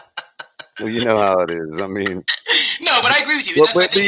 But let's be honest. We can't shake the argument that the only time a team has been undefeated throughout the regular season in the Super Bowl was with a team that focused on the running game. Now, I believe that I don't believe that that's could be the norm, because I think that's something that only plays out in a climate like Miami. That being said, who's our Larry Zonka? It's not. This whole thing's not going to work if we don't have somebody like we had back then. So do you think he drafts a fullback? No. I really think that. I mean, honestly, I don't want to get in too much in the weeds with individual players, but with what Tennessee has coming behind Henry, I don't see any reason why they wouldn't be shopping Derrick Henry right now. And they were already contemplating that last season. So I know there's probably not much gas left in the tank, but like I said, this is what I mean by stacking the backfield. Yep. You could bring in coordinators till you're blue in the face, but the reason we've got McDaniel here is because he didn't need anybody to develop those running schemes. We just need players to play, and at some point, the players just have to play. So stack the backfield, stack the offensive line with depth, and bring in a guy the size of you're going to have your Mercury Morris, you're going to have your those types. But you still, what the whole linchpin to that operation was the fact that in the heat of Miami, by the time you get to the third quarter and everybody's gassed, and then you send Zonka up the middle, I mean, there was no stopping that back then. None, because of our climate and because of the fact that that same strategy plays in the other climates in late in the year. We still have to be concerned about the fact that the league has changed to the point where you can do that till you're blue in the face, but you're still not going to win a Super Bowl doing that. And again, we have to question the validity of Stephen Ross saying that he wants a Super Bowl, because we go back to the introductory press conference for Adam Gase, and I clipped it and posted it on my channel. You can see it. It's Super Bowl. I want a Super Bowl. And the fact of it is, that might have worked in 1972, and it could still work today because of Miami. But again, that's only going to work with depth. You're not going to, you're not going to go in again. Look what happened last week. In the championship round, the Rams shut down Deebo Samuel, and that was the entire offense of the 49ers. Yep. So we can credit Mike McDaniel for doing his part, but his part wasn't enough. Yeah, well, and I agree with you, but I also think that. And as far as I get the whole fan base and the marketing and all that, but man, they just got to let this guy stand on his own. There's absolutely no reason for all this sycophantic propaganda that we see. I mean, there's no reason for it. If anybody thought for a second that Mike McDaniel was going to say anything but two is the guy, I mean, that's what we heard from Flores. You know what I mean? So this narrative that a better quarterback is off the table, I don't. Yeah, I feel you. Oh, I think McDaniel's also, hopefully he's learned over his 15 years in 6 organizations that if you can upgrade, you upgrade. And if there's an upgrade available, you upgrade. Like, I mean, he wouldn't be a good head coach if he didn't. Exactly. That's what I 100%. That's the part we all have to decide too. It's like, are we going to trust McDaniel? Come training camp when he says two is not the guy. Didn't Mike Shanahan sit Terrell Davis after his 2 Super Bowl MVPs and then went to the young running back? Yeah, but I think that also had to do with the fact that Terrell Davis had serious migraine issues. Okay. I thought it was his knees. Yeah, I think that was every bit mutual as anything else. I was just saying, like, moving on from a guy that I don't think he's not. I don't think he's going to be shy from it. Put it that way. Right, because Davis retired right after that. I mean, he was already out on his own. And if you look into the history of Davis, he says as much, pretty much, that because of the migraines that he's dealt with his whole life and all that, he was never going to be long for the league. What could have been with him? He was so fun to watch. No doubt. Oh my gosh, those Super Bowls were so much fun. Well, appreciate you, caller. You came on kind of hot, man. You got to cool off a little bit. No more steam coming out your ears. I'm just excited. I don't want to not like the guy. I don't want to not like the guy, but that kind of stuff just it's like, come on, guys. It makes me hate. I'm gonna show up Thursday just to talk with you, bro, for sure. Y'all remember to check out Late Night with color commentary on Thursday. It'll be at about 9-10 o'clock. So I'm gonna round this up, guys. First of all, before I do this, definitely check out the TMI Tuesdays with Tonk 7 at 9 o'clock. Shortly after that, you get me with Open Mic, and then Drop the Mic with your host, Mike on the Mic. Drop the Mic is on Saturdays. Cash in the tickets with Brandon the Bookie, Big Kev, and Wizard of Oz, the most educational betting show you'll ever find. Incredible information that they will just give you for free, and you can make money by listening to them. So please check them out. As always, check out Color Commentary. He just graced us with his presence. And then, y'all, please don't forget about the Fins Tailgate. El Capitan is the shiznit. He's the only reason we're here. He's the only reason y'all get to see us, because he recruited us and he found us. And it is the tailgate party that never stops. And we had some fun tonight, y'all. Like, tonight was some interesting conversations. The comments was participating. It was so much fun. And if you do want to support the show, please do check out the Venmo and the Cash App down there at the bottom. It's at the Fins Tailgate and the $ with the Fins Tailgate on Cash App. Super simple. Subscribe, like. I appreciate y'all being here. And I'm going to give you my final thoughts really quick. God's Soldier, I am right there, bro. I've been looking, and I'm like, dude, 29. Like, I feel like we should just trade out of the first round and then go get depth at positions that with the best available. That we can't draft for need. because at 29, you got to trade out of that pick, and then you got to try to get into 23 because that draft class is way better in my opinion, anyways. But so final thoughts. I think McDaniel's different for this reason. I'm going to explain to you why I'm so hyped and why I'm so excited about Mike McDaniel. Not anything that has to do with the coaching staff or Tua. It's Mike McDaniel. I've had a rough past. I've gone through struggles with addiction and things like that. And to come back from that, to leave the NFL, go coach in the Professional Football League, get your life back in order, come back, continue to be with Kyle Shanahan, spend 15 years coaching with that guy. I don't think that happens unless that guy doesn't want to lose you. And the only reason he let him go is because it's about time. And I wish somebody in the comments, or if somebody can get a question to him, I would love to hear this question asked, because I read something on the internet a couple days back, and I've tried to find it since, and I can't find it. But I read that he wanted to be, and this is what I'm going to close this with, because this is what got me all giddy about him. I read that he wanted to be a Miami Dolphins coach when he was younger so he could make Bill Belichick retire. If that's the truth, I want somebody to ask him if that's the truth, because when he walked down that hallway and he was looking at Zonka and Sam Madison and Ricky Williams, and I felt the joy that he was trying to keep under control. I felt like he wanted to burst out and be a little kid walking by those names. So it makes me wonder if maybe he was a Miami Dolphins fan, or he just liked some of the players on Miami Dolphins. But if he really wanted to be a Miami Dolphins coach when he was a kid, to make Bill Belichick retire, it's perfect timing for that to happen. And that's a storybook ending. Aside from the storybook part of it, I really believe we're going back to run-first football in Miami. With the defense that's in place, additions here or there, middle linebacker, whatever you think we need, sign up Ogba, let Phillips play more. Whatever happens, if you go run first with this defense, we're not worrying about scoring 30 to 35 points anymore. We can get away with scoring 21 to 24, 25 points being that's the race to 25, whatever you want to say. Because I think a run first, it takes the opportunities away from guys like Josh Allen. It takes the opportunities away from guys like Mac Jones. It takes the opportunities away from guys like Zach Wilson, because you're not going 3 and out. If you're running the ball and you're getting 4 yards a carry, every 3 plays, you should be getting a first down. I know it doesn't work like that, but by the numbers, on the averages, you're going to take possessions away from the other team. Right now, we have a loaded AFC. If you're going to contend in the AFC and you don't have a high-powered offense, you have to take their possessions and limit the amount of times they're on the field to score. But then you have to maximize your possessions and score when you have the ball. So if it all works out, it happens, great. But I don't even care. At this point, if we get 11 wins, I'll be happy. If we go over that, I'll be ecstatic. If we get 10 wins and maybe we're 1 game out of the wild card, but we hit the numbers I want to see as far as running the ball with the yards per carry and the attempts for the team over 450, get the yards per carry around 4.3.